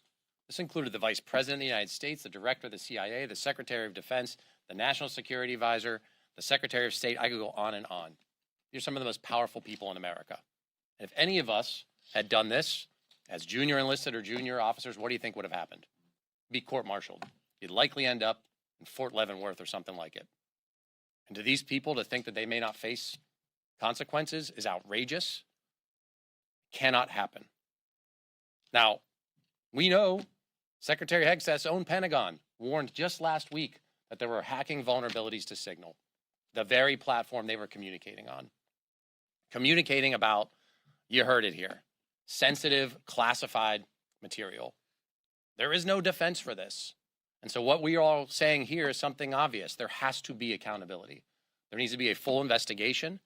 And again, there are likely violations of the Espionage Act. There are likely violations of record-keeping requirements. They were communicating in a platform that purposefully deletes their communications. That is a violation of federal law. They are obscuring and hiding records from the American people. They were putting at risk the service members who were carrying out these strikes. Now, I said heads should roll. There have to be people who lose their jobs over this. There has to be a full investigation. I serve on the Armed Services Committee and join in the calls that there is a full public accounting for what happened here. And when we uncover exactly who committed wrongdoing, if those folks don't resign, we should remove them from office. There can be no defense for this. They put our national security at risk. It's our duty in Congress to make sure that oversight happens. And I know these members and I will do everything we can to make sure it happens. So with that, I'm honored to introduce a fellow Pennsylvanian and veteran, Congresswoman Houlihan, excuse me. Sorry, Chrissy. No worries.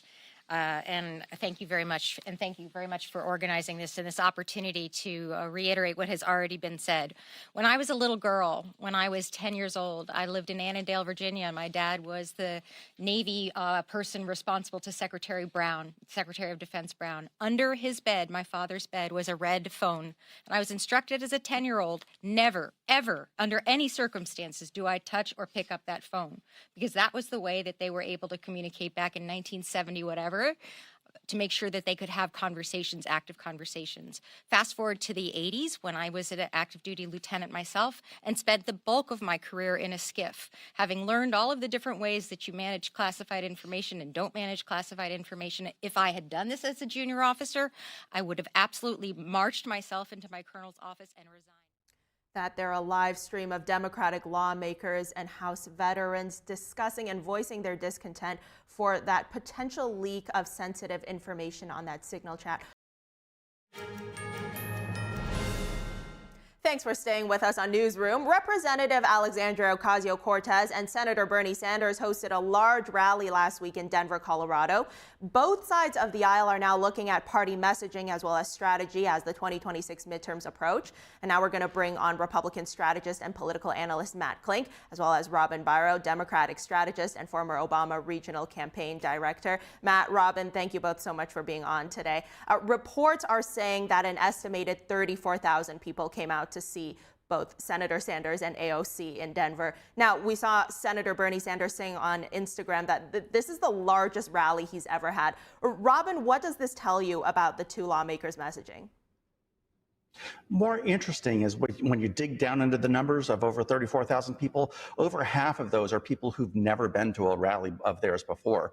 So they're actually capturing some of the emerging electorate.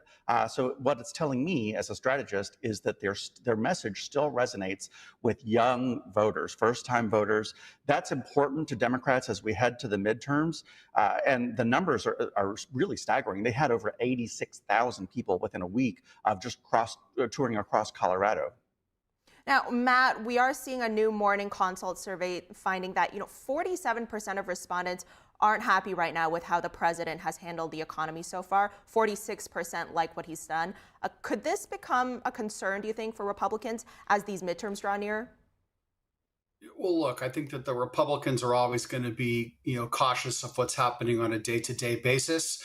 But, I would urge the Democrats to put a 83-year-old Democratic Socialist from Vermont and a progressive inner city New York Congresswoman out there 6 days a week and twice on Sunday. Yes, make them the spokesperson for the party. We need more Bernie and more AOC out there. That's what's going to make the difference. Look, right now, the reality is Donald Trump is more popular than he's ever been, and Republican policies are working. So yes, please keep Bernie and AOC going. We love it. Robin, I'll give you a moment to respond. I question this myself because these are names that we've been throwing around now for a while, especially Bernie's. I'm saying that as a former Hillary delegate. But he's not going anywhere. He's still pulling in big numbers. The fundraising, the amount of fundraising they're doing as well. So that gives me a little bit of indication of where they think things are headed. I think Bernie may indicate another run, possibly with AOC as a vice presidential running mate. That's what they're telling me. Well, go. Music to my ears. Music to my ears, Robin. I'm sure. All right, gentlemen, going a little deeper here about what we could potentially be seeing in the next presidential run. I mean, conservative political commentator Ben Shapiro, he's been warning that if Trump's economy doesn't do as well as he promised, that the progressive wing of the Democratic Party could use this to push class politics or to move away, from identity politics back to wealth disparity. And he's also predicting that AOC could end up emerging as a presidential frontrunner in 2028. Matt, your reaction to that first. I think that the most relevant part of that, and it's the master of the obvious statement, is that if voters for individual financial situations are hurting, as they were under Biden and Harris, then you're going to see elections do well for the opposition party. And it is all about the economy. And if inflation is high, if food costs are still up, that's where the ball game will be fought, assuming that no larger world events take over supremacy. But individual economic performance, that's how Donald Trump realizes he's going to be judged. And look, we're 65 days in. We don't even have the Trump tax plan yet. So there's a lot of water to go under the bridge, but it is all about the economy. Robin, what do you make of this specifically, building off what Matt said, but also specifically about the progressive wing of the Democratic Party moving away from class politics, or rather to class politics and away from identity politics? Well, this should have happened sooner. This is why we lost this most recent presidential election, is because we frankly didn't talk about the economy enough. We talked about fringe issues, and that just wasn't polling. It wasn't resonating with American voters, who were hurting because of inflation and economic policies. You go back to what James Carville, famous political strategist, said in 1992, "It's the economy, stupid." That message is still true. So it works that Bernie and AOC are talking about. The message that they're saying is that we're developing an American oligarchy. The definition of oligarch is a very wealthy business who benefits from privatizing sections of the government. That, I would say, what Elon Musk and his friends are seeking to do, the dark MAGA movement, if you will. So that's why you see Bernie and AOC capitalizing on that and calling it what it is, an oligarchy. Now, Robin, go deeper here. I mean, we saw the sign on the podium at that rally. It quite literally read, "Fight oligarchy." I mean, that was the theme. And of course, this resonates with some of the Democratic base, but how do you see the more centrist Democratic voters feeling about that? That's where I am going to be having sleepless nights between now and the midterms. Matt is right. This plays into Republicans' playbook. They will be painting Democrats as socialists and far left extremists. That is going to keep me up at night. And especially what we just saw this past week with Chuck Schumer, who put country, frankly, over party and is being castigated for it. That gives me pause for concern. So we're still a party that's seeking our soul. Right now, I'm interested to see the numbers and the amount of dollars that AOC and Bernie are pulling in, because it's going to take a heck of a lot of money to move the needle at all. Matt, Robin's saying the Democratic Party is still searching for their soul. Do you see any potential weaknesses other than the economy facing the Republican Party right now? I mean, is there anything the party should be doing to assuage voter concerns right now?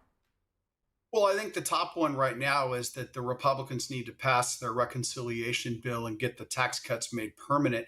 I will say something, though, to give Robin a glimmer of hope here. You know, the Democratic Party is at its lowest point since 1992. Well, what happened in 1992? A unknown governor out of the state of Arkansas came along and captured history in a bottle and became the next president of the United States, in part because the economy suffered when George Herbert Walker Bush was president.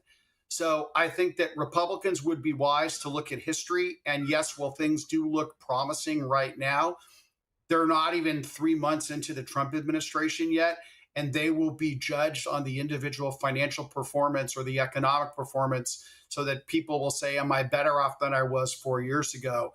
And for the Democrats, there are a lot of smart people in that party, and they're struggling mightily right now. That's not going to happen for that long. And I think that, we had an opportunity today to change the debate.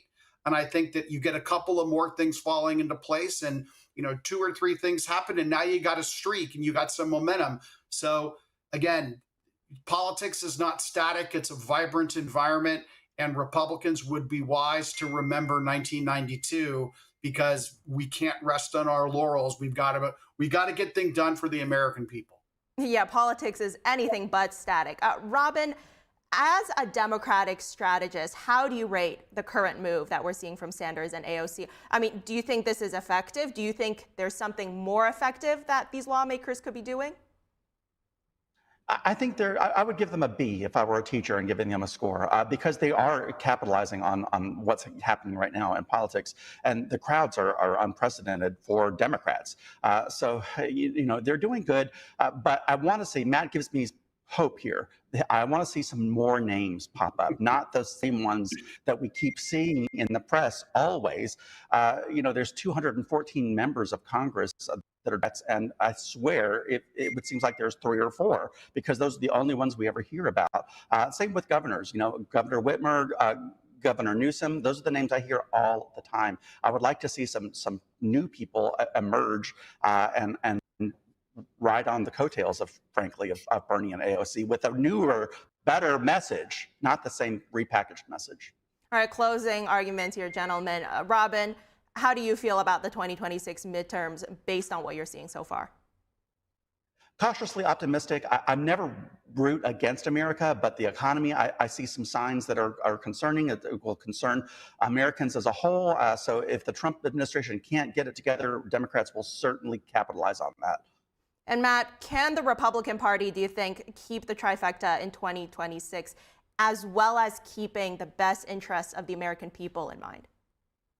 I absolutely think that is all possible. Like Robin, I am cautiously optimistic, but the Republicans, when you have the keys to everything, you got to produce. And I think that needs to be centermost in the House's mind in particular, that they need to get things done, and they need to not quibble over the things that don't matter. Right now, it looks good. But again, there's a lot of time between now and the November 2026 elections. Absolutely. Matt Klink, Robin Byra, Sure. Thank you so much for coming on today. Thank you very much. Thank you. Moving on, civilians in Ukraine's city of Sumy are recovering from an attack which injured almost 100 people. This comes as Moscow and Kyiv are making progress in peace talks, looking to find middle ground in order to possibly start a limited ceasefire. NTD's international correspondent Arian Pazdar reports. A Russian attack on Ukraine's northeastern city of Sumy reportedly injured at least 99 people, including 17 children. That's according to Ukrainian officials who gave an update on the Monday attack, as the injury toll keeps rising. An 18-year-old Sumy resident says she previously asked God to stay alive amid the attacks. It's the most frightening thing that can happen when you don't know whether or not you'll die today. A number of residential buildings, schools and more have also been damaged during the attack. Now, the attack comes as ceasefire talks enter the 3rd day in Saudi Arabia on Tuesday. US, Ukrainian and Russian officials are starting to make progress and find middle ground. The US says it made separate agreements with Russia and Ukraine to guarantee safe navigation in the Black Sea. US officials met with Ukrainian officials on Sunday, then with Russian officials on Monday, and on Tuesday with Ukrainian officials again. Safe navigation in the Black Sea will help restore Russia's access to the global market for agriculture and fertilizer exports. Kyiv and Moscow also agreed to stop strikes against energy facilities in the two countries. The US says it will now continue facilitating talks on both sides to achieve lasting peace. Arian Pastar, NTD News. Denmark's prime minister said today the United States is exerting unacceptable pressure on Greenland. These comments come ahead of a visit by Second Lady Usha Vance, which will also include White House National Security Advisor Mike Waltz, as well as Energy Secretary Chris Wright. President Trump yesterday repeated that the vast island was important for U.S. national security. Trump also said that his administration was working with people in Greenland who want something to happen, but did not elaborate further. The prime minister says the visit is clearly not about what Greenland needs or wants, but he says that Denmark does not oppose ties with the United States. The Danish leader cited a 1951 bilateral agreement which established U.S. rights to move freely and construct military bases in Greenland, given Denmark and Greenland are notified. Some breaking news on this topic. Vice President J.D. Vance just posted on Truth Social that he is going to Greenland as well. Hey guys, it's J.D. Vance, the Vice President, and you know there was so much excitement around Usha's visit to Greenland this Friday that I decided that I didn't want her to have all that fun by herself, and so I'm going to join her. I'm going to visit some of our guardians in the Space Force on the northwest coast of Greenland and also just check out what's going on with the security there of Greenland. As you know, it's really important. A lot of other countries have threatened Greenland, have threatened to use its territories and its waterways to threaten the United States, to threaten Canada, and of course to threaten the people of Greenland. So we're going to check out how things are going there. And I say that speaking for President Trump, we want to reinvigorate the security of the people of Greenland because we think it's important to protecting the security of the entire world. Unfortunately, leaders in both America and in Denmark, I think, ignored Greenland for far too long. That's been bad for Greenland. It's also been bad for the security of the entire world. We think we can take things in a different direction, so I'm going to go check. Moving on now, the Chinese regime has released all the staff it detained from U.S. firm Mint in a move to smooth relations after a business summit that seeks to attract foreign investment. The regime detained 5 staff members of Mint, all Chinese nationals, 2 years ago, and right before that year's business summit. The move shocked foreign companies. Foreign investment in China fell more than 27% in 2024 compared to just a year earlier. It's the biggest drop since the 2008 financial crisis. Now, the Mint staff were detained after a raid at the company's China offices. It marked the beginning of a crackdown on consulting and due diligence firms with offices in the country.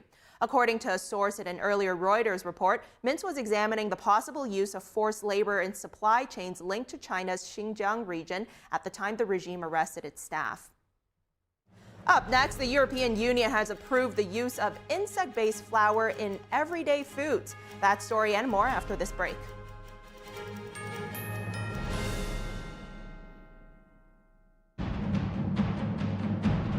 I have never seen a production any better than this, anywhere. Breathtaking. It is absolutely stunning. I feel better about the world. I feel uplifted. Invigorating. It was encouraging, gave me hope. This has just been therapy for the soul. It's a must-see. Must-see. Make sure you see it. Make sure you see it. Coming to Lincoln Center, March 26th through April 13th. Shenyun.com. Kids love it. Parents trust it. Obviously. Explore GJW Plus Kids Series and Ganjiong Campus courses led by expert educators. This is spectacular. Children will learn values like respect, responsibility, and knowledge in language, science, and more. Wow. All while having fun. Perfect. Subscribe today at GJW Plus Kids, where learning meets fun. If joint pain from aging is slowing you down, Omega XL can help you get back in the saddle, just like it did for John Walsh. Today I'm here at my ranch exercising some of my polo ponies. Got to be really fit to ride these horses. So as you get older, it gets tougher. I was starting to suffer some of that business, and then I ran into somebody who said, look, you should try Omega XL, and look what it's done. I feel better than I felt in the last 30 years. I'm Reve Walsh. I'm John Walsh's wife. I ride fox hunters, and sometimes I'm in the saddle for 3-5 hours at a time. A lot of work out here. I wouldn't have been able to do this. Muck a stall, throw hay, do all the things that needs to be done on a ranch a couple years ago. But Omega XL gave me the ability to get back in the saddle. It works great. Once you try it, you don't want to be without it. Makes a huge difference. It does. Take it every single day, and you know, there's a benefit. It's made you a lot nicer to me. If you've been living with pain, it's time to get this special offer, the Omega XL, the joint health supplement that millions have trusted for more than 20 years. Omega XL, it's sourced from the green-lipped mussel, exclusively found in the pristine waters of New Zealand, some of the cleanest waters on Earth. Omega XL, it's natural, drug-free, and it's backed by more than 40 years of clinical research that show it really works. Try Omega XL today. Pick up your phone and call the number at the bottom of your screen right now for a special offer. Buy one, get two free. 2 bottles of Omega XL plus Vitamin XL D3, a value of more than $100. But call today and you pay only $39.95. That's a savings of more than 60%. Plus, it's backed by our 60-day money-back guarantee. Try it. You got nothing to lose. Call or go online right now to get this special offer. 2 bottles of Omega XL plus Vitamin XL D3 for only $39.95. Call now.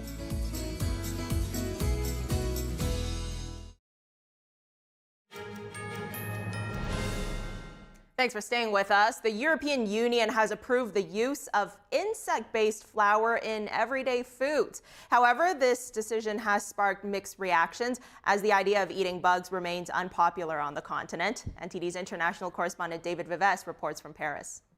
Bugs might be on the menu for all European citizens who eat bread or processed food. About a month ago, the European Union approved the use of flour made from larvae. The insect-based flour can be used in bread, pasta, pastries and more. This insect powder cannot exceed up to 4% in 100 grams of the product composition. The decision comes as a way to meet sustainable development goals and targets to limit climate change. Sustainable protein sources would need to play a part. The use of larvae must be mentioned on product labels, including a note regarding potential allergies. However, this topic is controversial and has been met with mixed reactions. I don't agree, because we have enough great products in France. We've got good food. We have good meat from farmers who work well. We have good vegetables, good fruit. Why should bugs even be a thing? We don't need that. I think I'll check to see what I'm eating, exactly what products I'm buying, to be sure of what I'm buying and to know what I'm eating. I don't think it would bother me in the sense that I'd eat without any problem if it didn't affect the taste. Let's be honest, people won't stop eating cakes whatever there's inside. But if we add this worm-based flour, it introduces yet another ingredient that could potentially be allergenic or even disgusting. I'm the father of 2 children, a 6-year-old and a 3-year-old. I can't see myself saying to them, "Here, I'm going to make you a cake with worm-based flour." In February, Europe's top insect farming company based in France, Insect, went bankrupt despite a $600 million investment to make mealworms a staple food. David Vives, NTD News, Paris. Okay, turning our attention now to space. NASA's latest pictures capture a star being born. The James Webb Space Telescope has captured some truly stunning images of the so-called cosmic tornado. This plume of gas and dust has been nicknamed the cosmic tornado because of its appearance. It's an outflow produced by jets launched from a nearby forming star. The outflows can extend for light years. This one is located some 625 light years from Earth in a part of the galaxy where new stars are being born. NASA's retired Spitzer Space Telescope captured the same shot in 2006, but it was too fuzzy to make out the background galaxy and other details. Launched in 2021 as the successor to the Hubble Space Telescope, Webb is the largest and most powerful observatory ever launched into space. Coming up next, Signal's president is defending the encrypted messaging app after a chat mishap some say may have threatened national security. We'll be right back in the next hour. Don't go anywhere.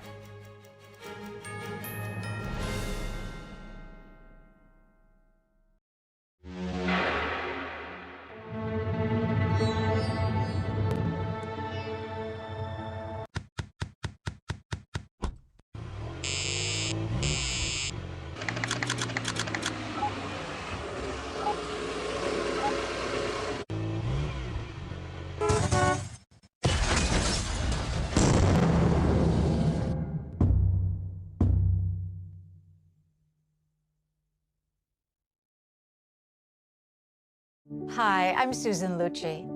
I never thought about heart disease until I had my own heart event. I had heard many times that heart disease is the #1 killer. It went in one ear and out the other, frankly. I never had a health issue. I felt this slight pressure on my chest, just slight. But a few days later, while shopping at a boutique, that pressure returned, much stronger. By the time I got to the ER, the doctor decided to give me a CAT scan. He said, "I don't think you understand. You are on the verge of a heart attack." I had a 90% blockage in my main artery and a 75% blockage in the adjacent artery. I received 2 stents in my arteries, stents developed through research funded by the American Heart Association. Those stents saved my life. That's why I'm in front of you today, asking you to join me in supporting the American Heart Association by becoming a monthly donor. Call now or go to helpheart.org. For only $19 a month, just 63 cents a day, your support now can help save your life or the life of someone you love. With you by our side, together we'll keep fighting this battle. Give $19 a month with your credit card, and we'll send you this special t-shirt that you can wear to show that you are helping save lives. I'm so grateful to the American Heart Association. Their research helped save my life. Put yourself on your to-do list. It could be the most important thing you ever do. Please, listen to your heart. The only reason I'm here today is because I did. So please call the number on your screen or go to helpheart.org now. Join me as a monthly donor today and help save even more lives. Thank you. At Mathis Home, we understand that your home is a reflection of you. And during our spring style event, we have fresh new looks that are waiting to make your home look and feel great at the lowest prices. And with all the latest styles in bloom, you'll find savings in every department. Whether it's a clean and modern sectional or a rustic and traditional dining table, we have it in stock with fast and free delivery. Come find the look that's right for you at our spring style event at your furniture superstore, Mathis Home.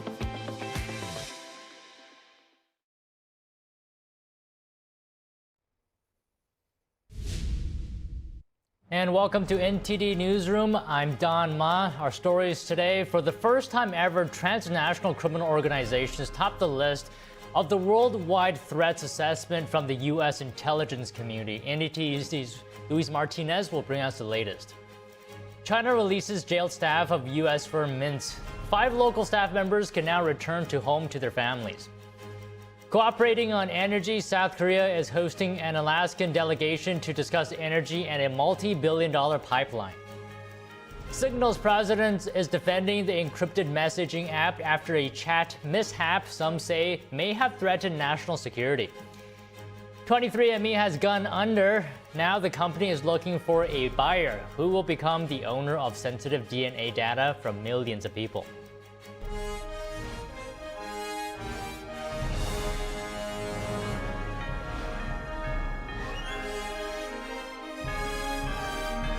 This is NTD Newsroom, live from our global headquarters in New York City.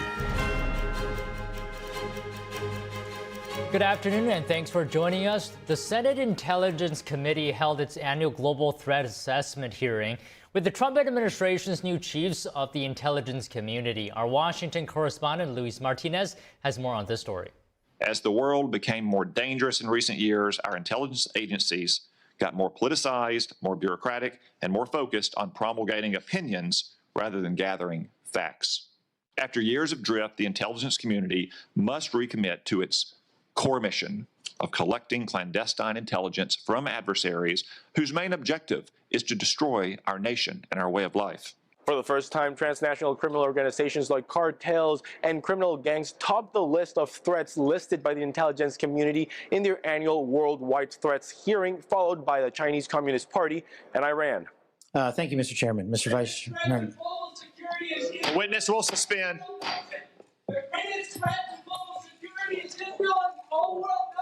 So that protester was a code pink lunatic saying the greatest threat to world peace is funding Israel.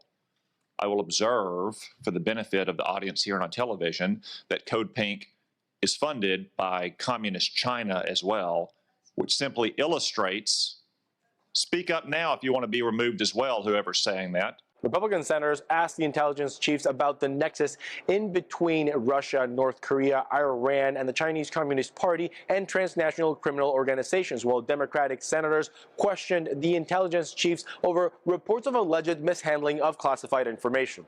We stunningly learned that senior members of this administration, and according to reports, 2 of our witnesses here today were members of a group chat that discussed highly sensitive and likely classified information. The intelligence chiefs denied the mishandling of classified information, but Democratic lawmakers are calling for the resignation of Secretary of Defense Peter Hegseth. So my communications, to be clear, in a signal message group were entirely permissible and lawful and did not include classified information. Well, Secretary of Defense Pete Hegseth should resign. He recklessly texted operational details of military strikes, including time, place, location, and sequencing of those strikes, to a journalist. FBI Director Kash Patel noted that last year, 54,000 American citizens died of fentanyl overdose, and the Chinese Communist Party is complicit in allowing the flow of precursors to the drug to fall in the hands of transnational criminal organizations. Reporting from Washington, D.C., Luis Eduardo Martinez, NTD News. Now, moments ago, President Trump met with U.S. ambassadors at the White House. He also touched upon a variety of issues when taking questions from reporters. NTD's Iris Tao is at the White House. Iris, good afternoon. Tell us what happened in the meeting. Good afternoon to you, Don. So during the meeting, of course, the big topic was the report that an Atlantic editor-in-chief was somehow inadvertently added to a signal chat where top intelligence and military officials were discussing about plans to strike the Houthis. And President Trump today responded to that further, trying to downplay such concerns surrounding that accidental leak. President Trump says ultimately nothing happened and that no classified information was shared in that chat. He also added that the accidental leak is, quote, one of the prices you pay when you're not sitting in the Situation Room with no phones on. He asked that Mike Waltz, his national security advisor, who allegedly was the account associated who added that reporter into the group. Trump says that he is a good person, will continue to do a good job, and that he should not apologize. Watch. No, I don't think he should apologize. I think he's doing his best. It's equipment and technology that's not perfect, and probably he won't be using it again, at least not in the very near future. What do you think? Sir, I agree with you. Let's get everybody in the room whenever possible. And Mike Waltz, who is also in that room, says that he has never talked to or met with Jeffrey Goldberg, the Atlantic editor who was in that group. Here's what he said about this situation. Watch. There's a lot of journalists in this city who have made big names for themselves, making up lies about this president, whether it's the Russia hoax or making up lies about Gold Star families. And this one in particular, I've never met, don't know, never communicated with, and we are looking into and reviewing how the heck he got into this room. And earlier today, President Trump suggested that it was one of Mike Waltz's staffers who was on the phone when that reporter was added to the signal chat. And also, President Trump also criticized the media, saying that they're making it a big deal as, quote, we've had perfect 2 months. President Trump also emphasizes the success of the Houthi strikes themselves, adding that the national security of this country has never been stronger. Watch. We have an amazing group. Our national security now is stronger than it's ever been. We have had a very, very successful, numerous attacks on that area. These are people that shoot down ships, not only our ships, ships all over the world. They're shooting down right out of the water and damaging them badly, or they're going down. They're also shooting anything that happens to be flying in the area. We hit them very, very hard. Meanwhile, when it comes to the leak itself, President Trump says there will be some form of non-FBI investigation into the Signal app, especially when it comes to if someone will be able to break it, and if so, they might have to switch to some other form of device. Back to you. And Iris, President Trump also signed some executive orders today. Tell us more about that. Sure. So before he made comments about a variety of other issues, he signed a lot of executive orders, including one to declassify documents surrounding the FBI's Crossfire Hurricane investigation into his own 2016 campaign, specifically over alleged ties with Russia. In addition to that, he also signed an executive order that he says will promote election integrity. Watch. Perhaps some people think I shouldn't be complaining because we won in a landslide.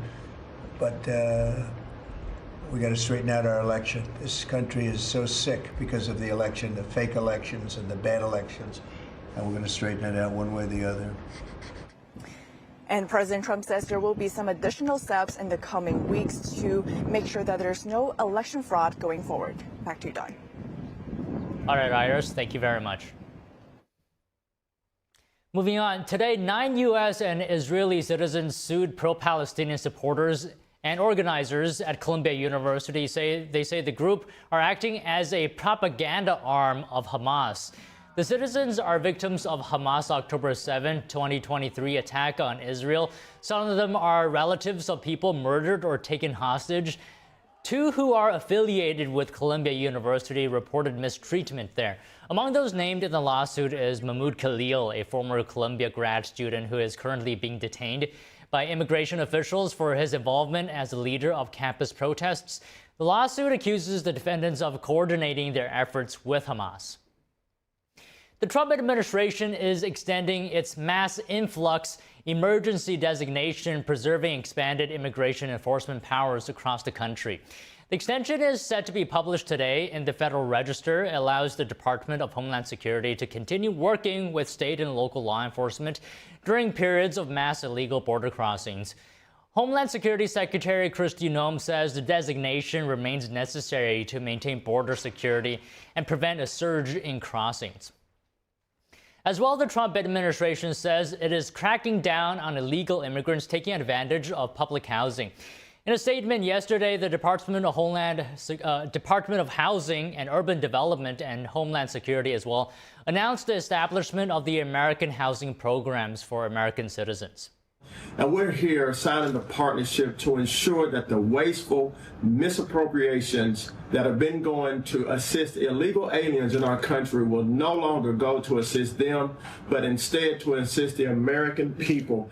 And so this memorandum is going to be a partnership that we will form to make sure that these housing programs are going to only people who deserve it, people who are in this country that need assistance, that want a better life for their families. So thank you for being here. The program aims to end the, quote, wasteful misappropriation of taxpayer dollars. The Department of Housing says they will create an incident command center to share data with Homeland Security. This will be to make sure affordable housing programs are not used to, quote, harbor illegal aliens. The statement cites recent data from the think tank Center for Immigration Studies, saying 59% of households headed by illegal immigrants use one or more welfare programs. It says this has cost the American taxpayer $42 billion. The Department of Housing says there are roughly 9 million residents of public and subsidized housing whose eligibility status is not fully clear. And going to break coming up after. First, it jailed them, and now they're free. China releases staff it detained of U.S. firm Mintz. The 5 local staff members can now return home. That and more when we come back.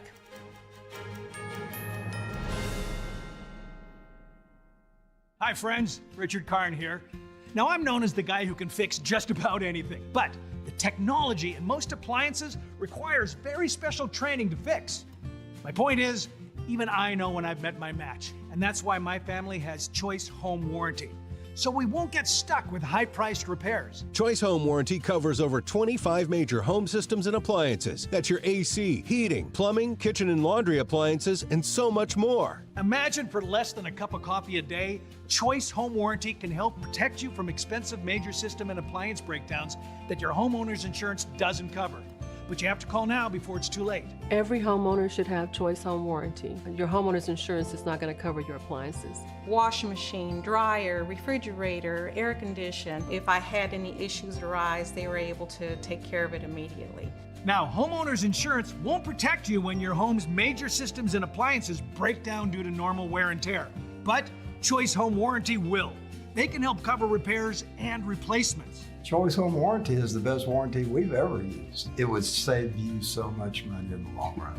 Hey, I'm not the only one raving about Choice Home Warranty. They were named a Best Home Warranty Company and Best Claim Service by U.S. News 360 Reviews. Call Choice Home Warranty now and get access to a nationwide network of over 15,000 technicians and the latest appointment setting technology so you'll know when they're on their way. If I have an issue with an appliance or something around the house, I just call up Choice Home Warranty and I don't have to worry about that. So, do what this old DIYer did and call Choice Home Warranty now before something breaks down. Tell them I sent you and get your first month free. Call Choice Home Warranty before it's too late and get protection for your heating, AC, plumbing, kitchen, and laundry appliances, and more. Call for your free quote today. Call in the next 5 minutes and get your first month free. 800-360-6782. 800-360-6782. Shenyun Creations, the streaming platform from Shenyun, featuring world-class dance, past programs, and all original music.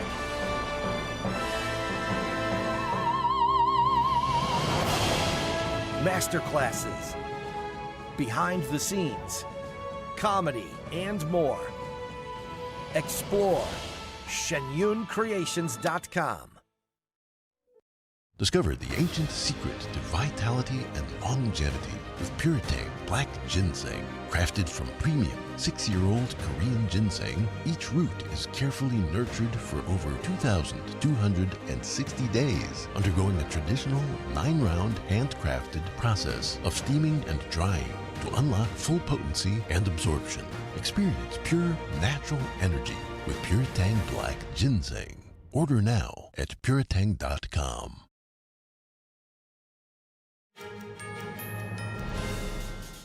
For today's Business Matters, the Chinese regime has released all the staff it detained from U.S. firm Mintz in a move to smooth relations after a business summit that seeks to attract foreign investment.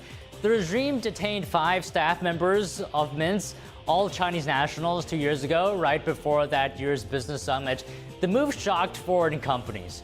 Foreign investment in China fell more than 27% in 2024 compared to a year earlier. It's the biggest drop since the 2008 financial crisis.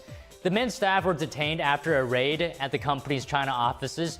It marked the beginning of a crackdown on consulting and due diligence firms with offices in the country. Now, according to a source in an earlier Reuters report, Mintz was examining the possible use of forced labor supply chains linked to China's Xinjiang region at the time the regime arrested its staff. Meanwhile, a team from Alaska has crossed the Pacific to discuss energy cooperation. South Korea is hosting Alaska's governor, state representatives, and energy officials, including representatives of the Glenfarne Group, a partner in the Alaska Liquefied Natural Gas Project, a $44 billion pipeline that will transport gas from Alaska's remote north. South Korea is the world's 3rd largest buyer of LNG. Governor Mike Dunleavy met with his counterpart from South Korea's most populous province, who said he hoped the U.S. and South Korea could pursue mutually beneficial cooperation. Dunleavy said President Trump also hopes the talks on the LNG project would benefit all parties. The president of messaging app Signal is defending its security. This comes after top Trump administration officials mistakenly included a journalist in an encrypted chat room. The chat was used to discuss looming U.S. military action against Yemen's Houthis. Democratic lawmakers called this a breach of national security. On X, President Meredith Whittaker did not directly address the blunder. Instead, she described the app as the gold standard of private communications and outlined Signal's advantages over competitor WhatsApp owned by Meta. On the road, rain or shine for Aurora Innovation's self-driving trucks. The Uber-backed company announced that it will allow its self-driving trucks to operate without a driver in inclement weather. Aurora plans to expand the operational design domain to include harsh weather. ODD specifies the conditions and areas in which self-driving vehicles can operate, taking into account geography, weather, and other factors. This is ahead of a planned launch of commercial truck service this year.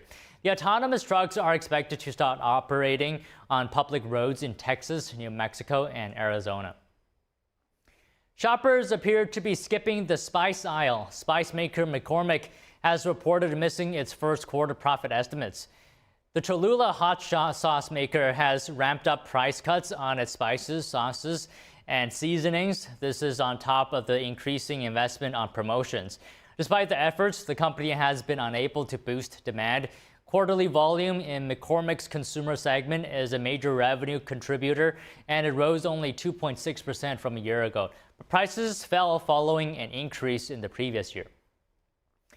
Waymo is hitting the road for Washington, D.C. Alphabet's self-driving unit has mapped out a launch for next year. Waymo said it will work closely with policymakers on legal frameworks since D.C. doesn't allow fully autonomous operations right now. The company has been under scrutiny over safety concerns.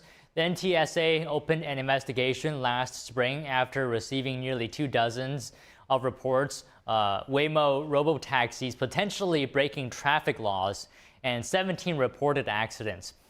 Based on Waymo's collision data, the company says its vehicles have been in fewer crashes that caused injury than the average human driver. Affirm and JP Chase have reached an agreement on installment loans. The fintech lender announced in a press release that its buy now, pay later loan services will be an option soon for merchants on JP Morgan's network. That means U.S. merchants who use JP Morgan to handle payments will be able to add Affirm as an option to their checkout pages. Shoppers will have loan options from 30 days to 60 months. And this deal comes on the heels of a similar announcement from rival Klarna, who will also be an option for JP Morgan's merchants. 23andMe has filed for bankruptcy, marking the downfall of the up-and-coming biotech company. The fallout from a data breach and weak demand for its ancestry testing kits is renewing questions about how that information was used. NTD's Andrew Thomas has more on the broader privacy concerns.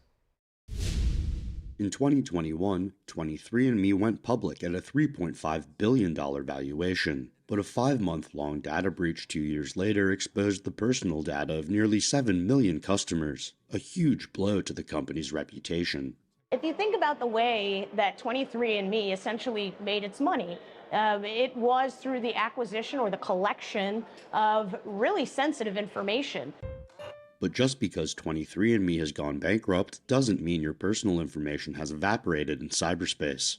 Someone else will likely acquire it. So essentially what that means is the acquiring company has to uphold the same standards to the information that 23andMe has already put in place, but users should be cognizant that there likely might be a transfer of that information and understand who that third-party acquirer is meant to be. In the digital age, data has become a necessary commodity. Users can't take advantage of most products and services unless they provide their personal information. Data really is the new oil. So sometimes, you can't interact with a website or you can't interact with a product unless you give over the information that they require. Host of What the Hack, Adam Levin, says DNA is the most sensitive of all data. So because of the very sensitive nature of this information, unless it is under your absolute control or you're worried about the fact that anyone else who may have it is in a position to misuse it, then where you can delete it, you should absolutely delete it. Late last year, 23andMe laid off 200 employees and stopped development for all therapies.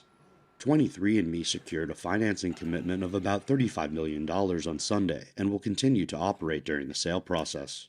The company listed assets and estimated liabilities between $100 million and $500 million. Andrew Thomas, NTD News. Efforts to hire more air traffic controllers are gaining momentum after a series of deadly aircraft incidents raised safety concerns. FAA officials say 10,000 applicants applied for high-paying positions during a short hiring window. The acting administrator says they're working to get the best candidates trained and in place quickly. The push follows a commitment by the Trump administration to address controller shortages and modernize the FAA. Nearly 200 candidates have already advanced in the hiring process. A United Airlines flight headed from Los Angeles, California to China had to turn around and return back to the U.S. because one of the pilots forgot their passport. United says the incident happened Saturday with 257 passengers and 13 crew members flying over the Pacific Ocean bound for Shanghai. They were 2 hours into the flight when the plane turned around and went to San Francisco. United says it got a new crew to take over the flight, which took off again a few hours later. The flight landed in Shanghai about 6 hours behind schedule. Supermarket chain Kroger is countersuing its rival Albertsons after the collapse of a $25 billion merger deal between the two companies. Kroger claims that Albertsons engaged in a secret campaign to derail the merger. NTD Shaw Marshall has more. U.S. grocery chain Kroger countersued rival Albertsons on Tuesday, escalating a legal fight between the two companies following the demise of their proposed $25 billion merger. Albertsons terminated its bid to merge with Kroger in December after courts blocked the deal and sued Kroger, alleging a breach of contract that led to the deal's collapse. The formal termination ended a 2-year effort by the grocery chains to combine. In court documents, Kroger says that while it worked diligently to seek regulatory approval and close the merger, Albertsons engaged in a, quote, secret and misguided campaign together with C&S Wholesale Grocers, the divestiture buyer, to pursue its own regulatory strategy, which ultimately undermined Kroger's efforts. As a result, Kroger says Albertsons is not entitled to a $600 million termination fee or the other damages it seeks. Albertsons, on the other hand, says it was, quote, committed to the success of the combination from the outset, and it was Kroger that didn't hold up to its end of the bargain. Albertsons also says that it looks forward to presenting its case in court. Sean Marshall, NTD News. Postmaster General Louis DeJoy resigned yesterday. DeJoy served as the 75th Postmaster General since 2020. The USPS says under his leadership, it developed and started implementing a 10-year plan to modernize the service and gain financial sustainability. But DeJoy's tenure was also fraught with delivery delays and financial losses. President Donald Trump has floated plans to give the Secretary of Commerce oversight over the independent government agency. Currently, a board of directors oversees the Postal Service. Deputy Postmaster General Doug Tulino will lead the agency until the board names a permanent successor.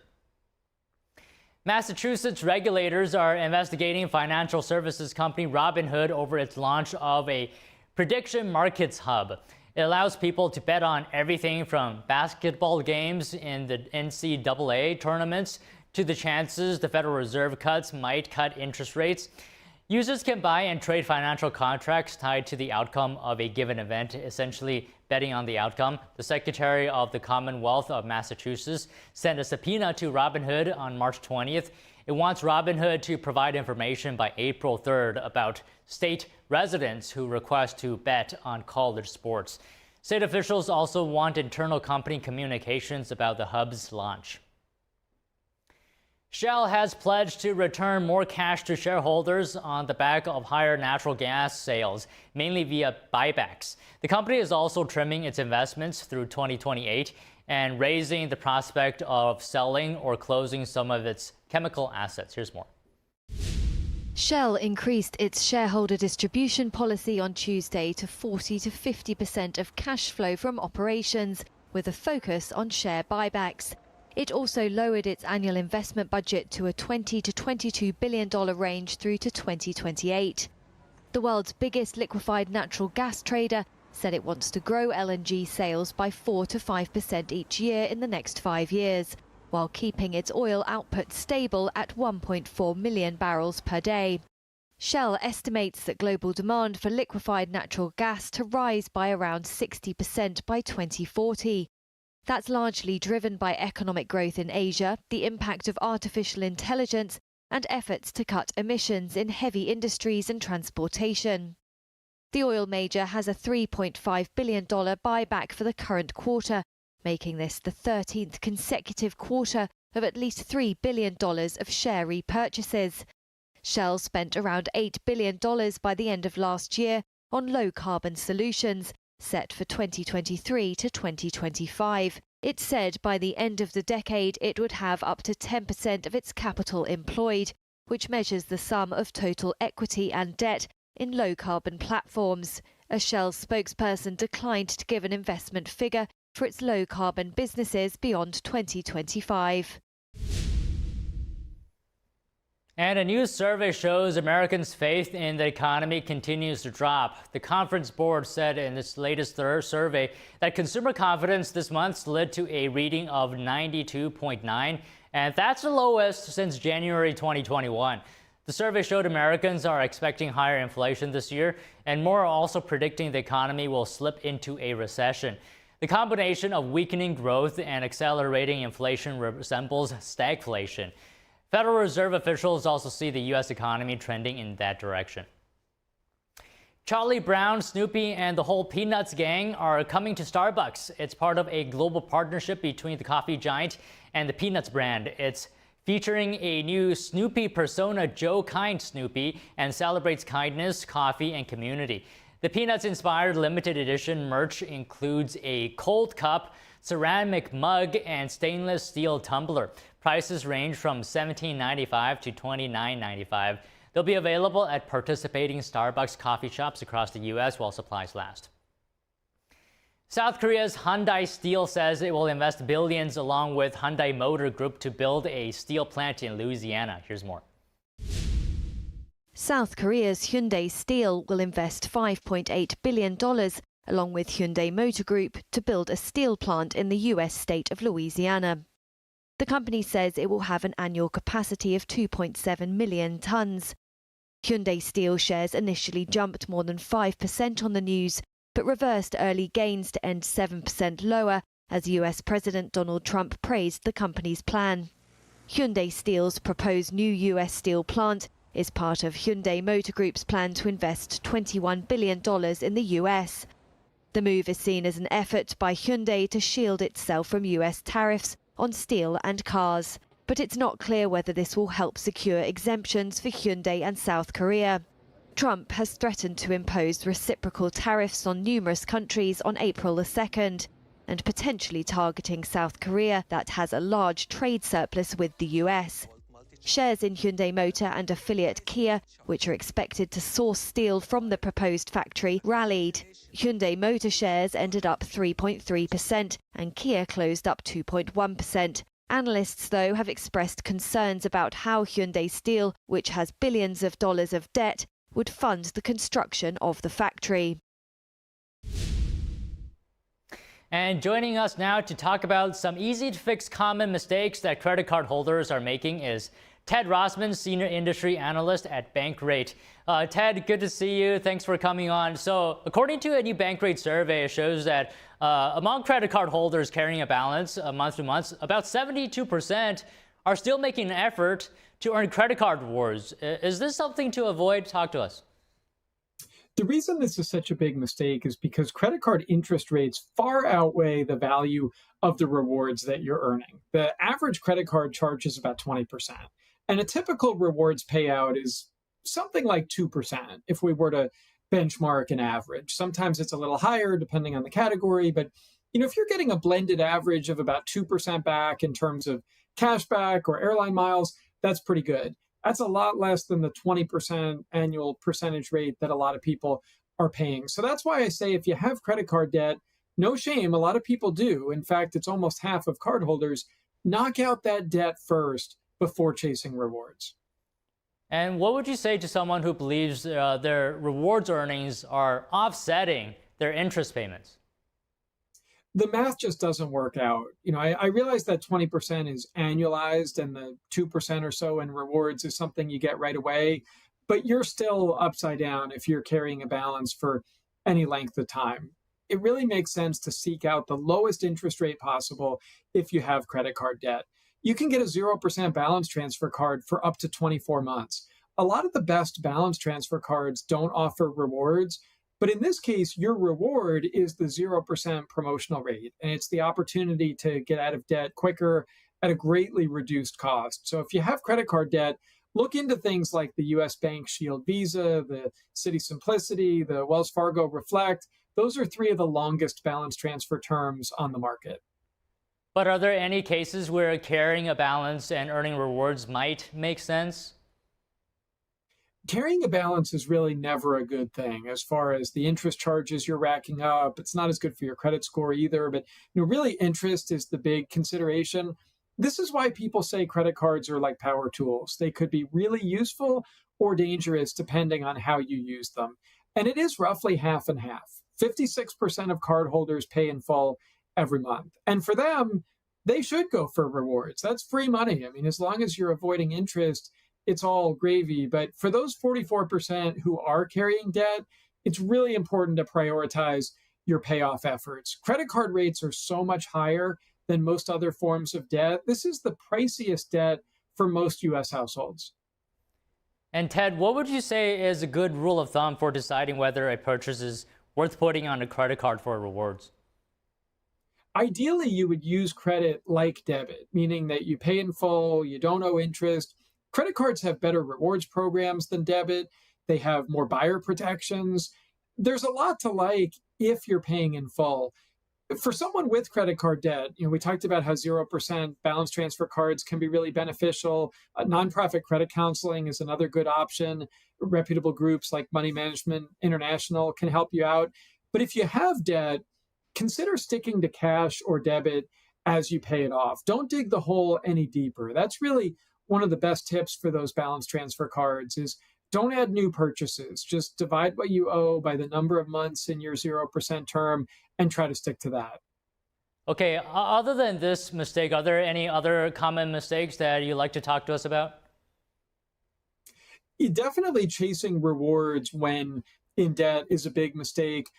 Carrying a balance in general, I don't know if it's always a mistake. Sometimes it's kind of a feature. I mean, I'd rather everybody pay it off right away. Sometimes I get it. You need to carry a balance and finance some essentials. But sometimes people carry a balance because they think it's going to help their credit score. That's a myth that's out there. You definitely want to pay in full and on time every month if you can.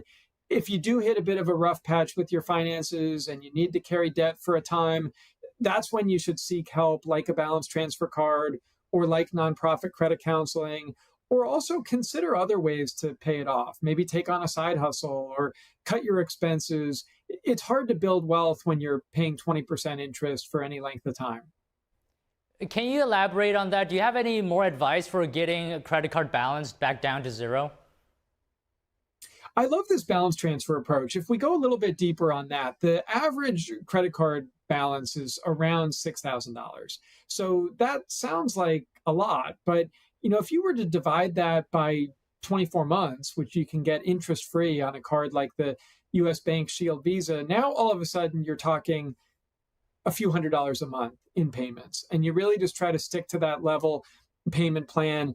That's why this can be so beneficial. We contrast that with the minimum payment math, where if you owe $6,000 and you're paying minimum payments at 20% interest, you could be in debt for 18 years and you could pay $9,000 just in interest. And that's because minimum payments are really a trap. The typical formula is 1% of the balance plus interest. So you can see how that keeps you in debt for a really long time. Well, all right, Ted, as always, great speaking with you. Thank you very much. No problem. Thank you.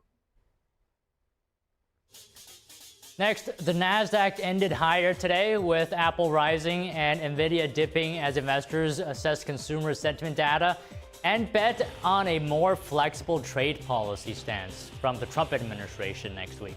So U.S. President Trump said on Monday that automobile tariffs were coming soon, while suggesting that not all proposed tariffs will be enforced in an April 2nd announcement, on which Wall Street is very much focused on. Other than that, ratings agency Moody's said on Tuesday that the United States' fiscal strength is on track for a continued multi-year decline as budget deficits widen and debt becomes less affordable. And with that, everything on today's Business Matters. Going into break, for the first time ever, transnational criminal gangs top the list of worldwide threats. NTD's Luis Martinez has the latest when we come back.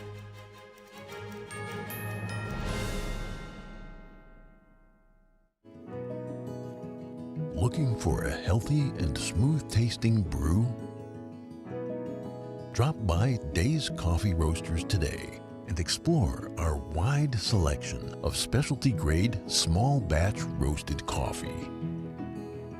Home to North America's first enzyme-fermented coffee, we source a wide selection of specialty-grade coffee beans from around the world, and our baristas are ready to craft your customized brew. Visit Days Coffee at 28 North Street, Middletown, New York. Come experience a brew like no other.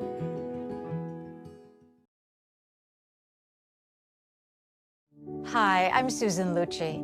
You may know me from my many years on television. I never thought about heart disease until I had my own heart event. I felt this slight pressure on my chest, just slight. I thought, oh, it's nothing, it'll go away. I didn't get it. I did not get it. A few days later, while shopping at a boutique, that pressure returned, much stronger. It felt like an elephant pressing on my chest. I had a 90% blockage in my main artery and a 75% blockage in the adjacent artery. I was rushed into surgery where I received 2 stents in my arteries. Stents developed through research funded by the American Heart Association. Those stents saved my life. That's why I'm in front of you today, asking you to join me in supporting the American Heart Association by becoming a monthly donor. Call now or go to helpheart.org. For only $19 a month, just 63 cents a day, you can help fund the next medical breakthrough. Get the next person trained in CPR, the next hospital certified in high-quality cardiovascular care. I'm so grateful to the American Heart Association. Their research helped save my life. I can enjoy life with my children, my grandchildren, and my friends. Heart disease is America's #1 killer, and your support now can help save your life or the life of someone you love. Give $19 a month with your credit card, and we'll send you this special t-shirt that you can wear to show that you are helping save lives. Please, listen to your heart. The only reason I'm here today is because I did. So please call the number on your screen or go to helpheart.org now. Join me as a monthly donor today and help save even more lives. Thank you. The impact of a meal goes well beyond feeding our bodies. Because when people are fed, futures are nourished. And with your help, together we can end hunger. Join the movement at feedingamerica.org/actnow.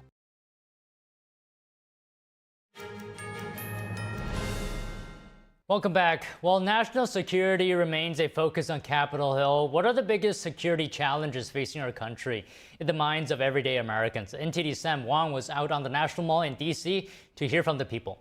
So what's the biggest threat facing our country today? I think it's our national debt. For our kids and our grandkids owing $35 trillion, there's never a way to pay that back, and I think that's a huge problem. I think our biggest national security risk is just unvetted people coming into our country and not knowing where they're coming from. You know, I think that people that take advantage of this country by coming here, and it's a great country. I would love immigrants to come here legally. If they come here and abuse our nation, it's time to leave. I would have to agree also about the border. I strongly believe that President Trump is doing the right thing. Happy to have immigrants, happy to have them come in, but I'd prefer to see them come in the right way, as a lot of my friends have. There's many threats, but the gravest threat we face is from within. People forgetting how the country was founded and the values, that we were founded on. How about externally? Well, externally, I guess China probably is the biggest risk. They want to be dominant, and we're asleep at the switch, and I think we'll come back. I think we need to help our education, and I think we need to take them seriously. How confident are you in the Trump administration's ability to tackle that? ultimately confident because God is on our side. I think he's trying.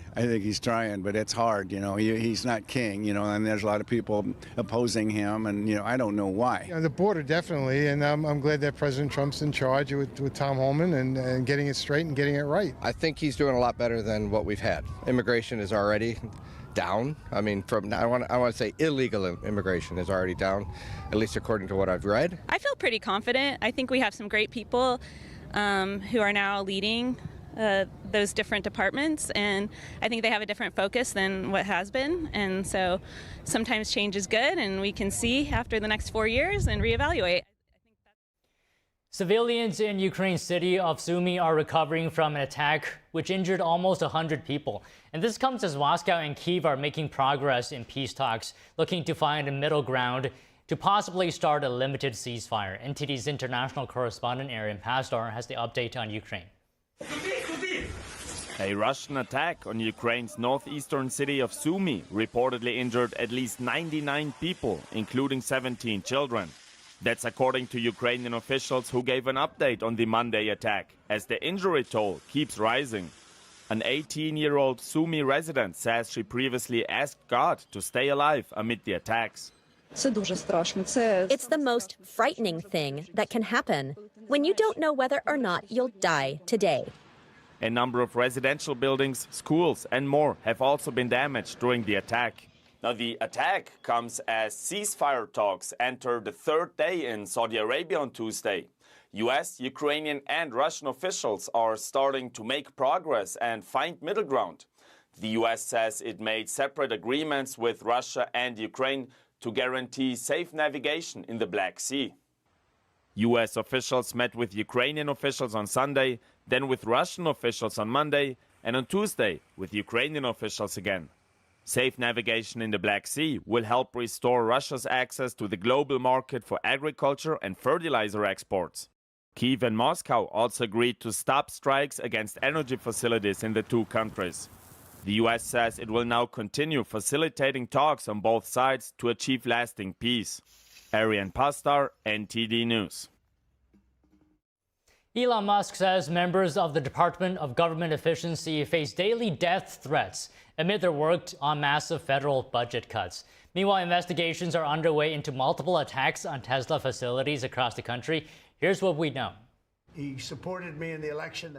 Elon Musk says members of the Department of Government Efficiency are receiving daily death threats. Musk made these comments during a cabinet meeting at the White House Monday, thanking the team for its service. These are a lot of them are just kids. They're just trying to help out, and they're very talented. They could get jobs for millions of dollars a year. Instead, they come here, earn peanuts, and get death threats. So thanks to the Doge team. Musk and Doge have been tasked by President Trump with overseeing massive cuts in federal spending. On Monday, Attorney General Pam Bondi praised Doge and delivered a warning to those engaged in government fraud, saying the Department of Justice is coming after them. So far, Doge's work has led to proposed cuts of more than 100,000 federal jobs. Trump acknowledged making staff cuts is not necessarily a very popular thing, but said he thinks the American public understands what they're trying to do for the country. Doge isn't the only Musk-led endeavor being threatened, though. Police in Austin, Texas say they're investigating several incendiary devices found at a Tesla dealership Monday. It's the latest in a series of events targeting the company and its CEO. Authorities reported the devices were taken into custody without incident. FBI Director Kash Patel said earlier the Bureau was probing what he called the increase in violent activity toward Tesla. On Monday, he confirmed the launch of a multi-agency task force to try and prosecute people behind a wave of violent attacks on Tesla vehicles and facilities. Patel described the incidents as acts of domestic terrorism. Last week, a gunman attacked a Tesla service center in Las Vegas and set several Tesla vehicles on fire. The FBI says there have been similar incidents in at least 9 states. On Saturday, a man drove his car into protesters outside a Tesla dealership in Palm Beach County, Florida. No one was injured, and the man was arrested. In California, police said a counter-protester was arrested Saturday after activating a stun gun during an anti-Musk demonstration outside a Tesla dealership. Nobody was hurt. The 33-year-old man was awaiting charges Monday. DC police are looking for 2 people wanted for defacing Teslas. The Metropolitan Police Department says the suspects were caught on surveillance cameras in 2 separate incidents on March 2nd. Police say the suspects wrote political hate speech on the vehicles, then got away. Police believe the male suspect was also responsible for other similar offenses around the city in the following days. The crimes are being investigated as potentially being motivated by hate or bias. A $1,000 reward is being offered to anyone who provides information leading to an arrest. And going to break, when we come back, the European Union has approved the use of insect-based flour in everyday foods. NTD's international correspondent David Revez reports from Paris. Don't go away.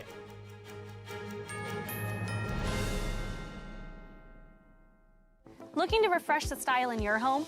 Here at Mathis Home, we can help you find exactly what you need during our spring style event. Whether you're looking for rustic farmhouse, classic, or modern and eclectic, we have all the latest looks that will leave your home feeling brand new. Whatever your style, we know that we can help you find it at the lowest price. Because not only do we want you to feel good in your home, we know that to earn your business, our prices have to be the best. So come to the spring style event at your furniture superstore, Mathis Home. Amazing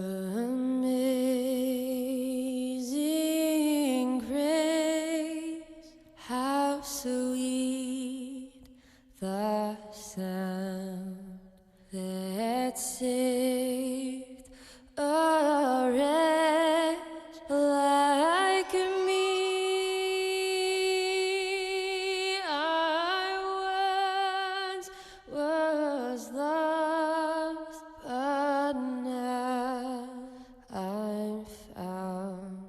Was blind, but now I see. They're just young people, hungry, homeless, and vulnerable. Abused youth often feel safer on the street. Now, more than ever, that's the most dangerous place of all.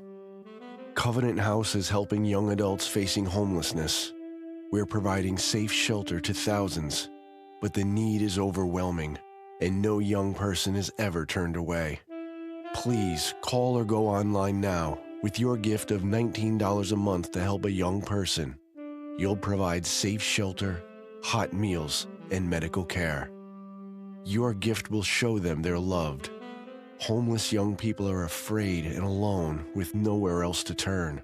You want to know that there's somewhere you can go that's safe. So the Covenant House did that for us. Please call now with your gift of $19 a month. We'll send you this blanket as a reminder of the comfort your gift provides a young person tonight. Please don't wait. Your gift is the lifeline a young person needs now. Call the number on your screen or go online to safeplacetosleep.org. Thank you for saving precious lives. Discover the ancient secret to vitality and longevity with Puretang Black Ginseng. Crafted from premium 6-year-old Korean ginseng, each root is carefully nurtured for over 2,260 days, undergoing a traditional 9-round handcrafted process of steaming and drying to unlock full potency and absorption. Experience pure, natural energy with Puretang Black Ginseng. Order now at puretang.com.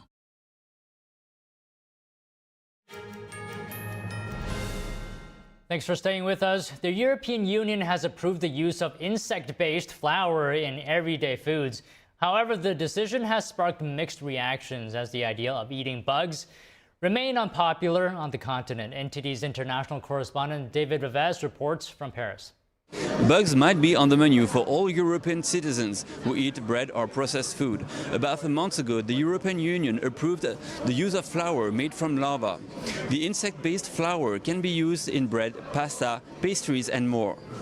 This insect powder cannot exceed up to 4% in 100 grams of the product composition.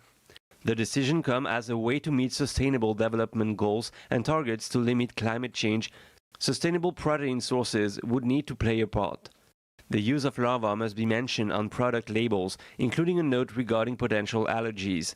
However, this topic is controversial and has been met with mixed reactions. I don't agree, because we have enough great products in France. We've got good food. We have good meat from farmers who work well. We have good vegetables, good fruit. Why should bugs even be a thing? We don't need that. I think I'll check to see what I'm eating, exactly what products I'm buying, to be sure of what I'm buying and to know what I'm eating. I don't think it would bother me in the sense that I'd eat without any problem if it didn't affect the taste. Let's be honest, people won't stop eating cakes whatever there's inside. But if we add this worm-based flour, it introduces yet another ingredient that could potentially be allergenic or even disgusting. I'm the father of 2 children, a 6-year-old and a 3-year-old. I can't see myself saying to them, "Here, I'm going to make you a cake with worm-based flour." In February, Europe's top insect farming company based in France, Insect, went bankrupt despite a $600 million investment to make mealworms a staple food. David Vives, NTD News, Paris.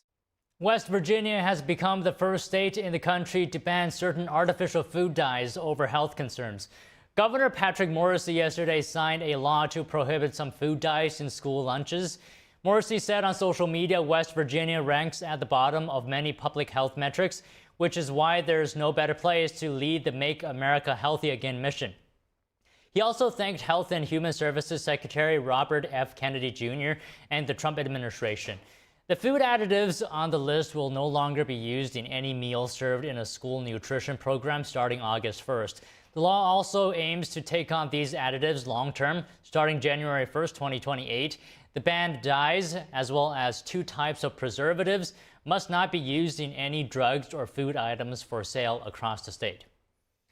And shaving wild horses is a time-honored tradition in Spain, but this is not just a colorful spectacle. It is also a story of culture, community, and the important partnership between man and nature. Take a look.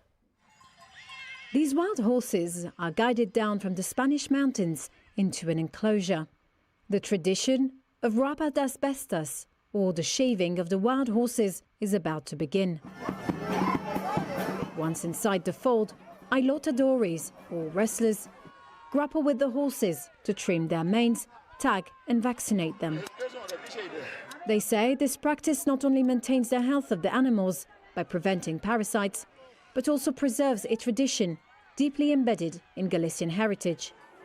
Xavier Alvarez Blasquez Fernandez is the secretary of the Association of Wild Horses in Serra da Groba. A besta es un animal tan valioso genéticamente. A besta is such a valuable animal in terms of its genetics and its history that should be protected. They are not cattle, they are wild local animals that have been wandering this land from the Pleistocene. The role of wild horses extends beyond cultural significance. In a region plagued by wildfires, they serve as a natural defense.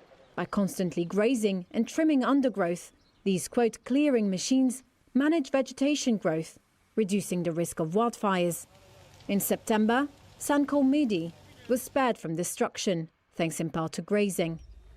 Native oaks, chestnuts and birches that burn more slowly also acted as a shield. Firefighter Cesar Leros said. We saw the town surrounded by fire, but thanks to the indigenous trees, the clearing we do, and the clearing that our animals do, the town was safe. And we now turn our attention to space and NASA's latest pictures of a star being born. The James Webb Space Telescope has captured some truly stunning images of the so-called cosmic tornado. This plume of gas and dust has been nicknamed the cosmic tornado because of its appearance. It's an outflow produced by jets launched from a nearby forming star. Outflows can extend for light years. This one is located some 625 light years from Earth in a part of the galaxy where new stars are being born.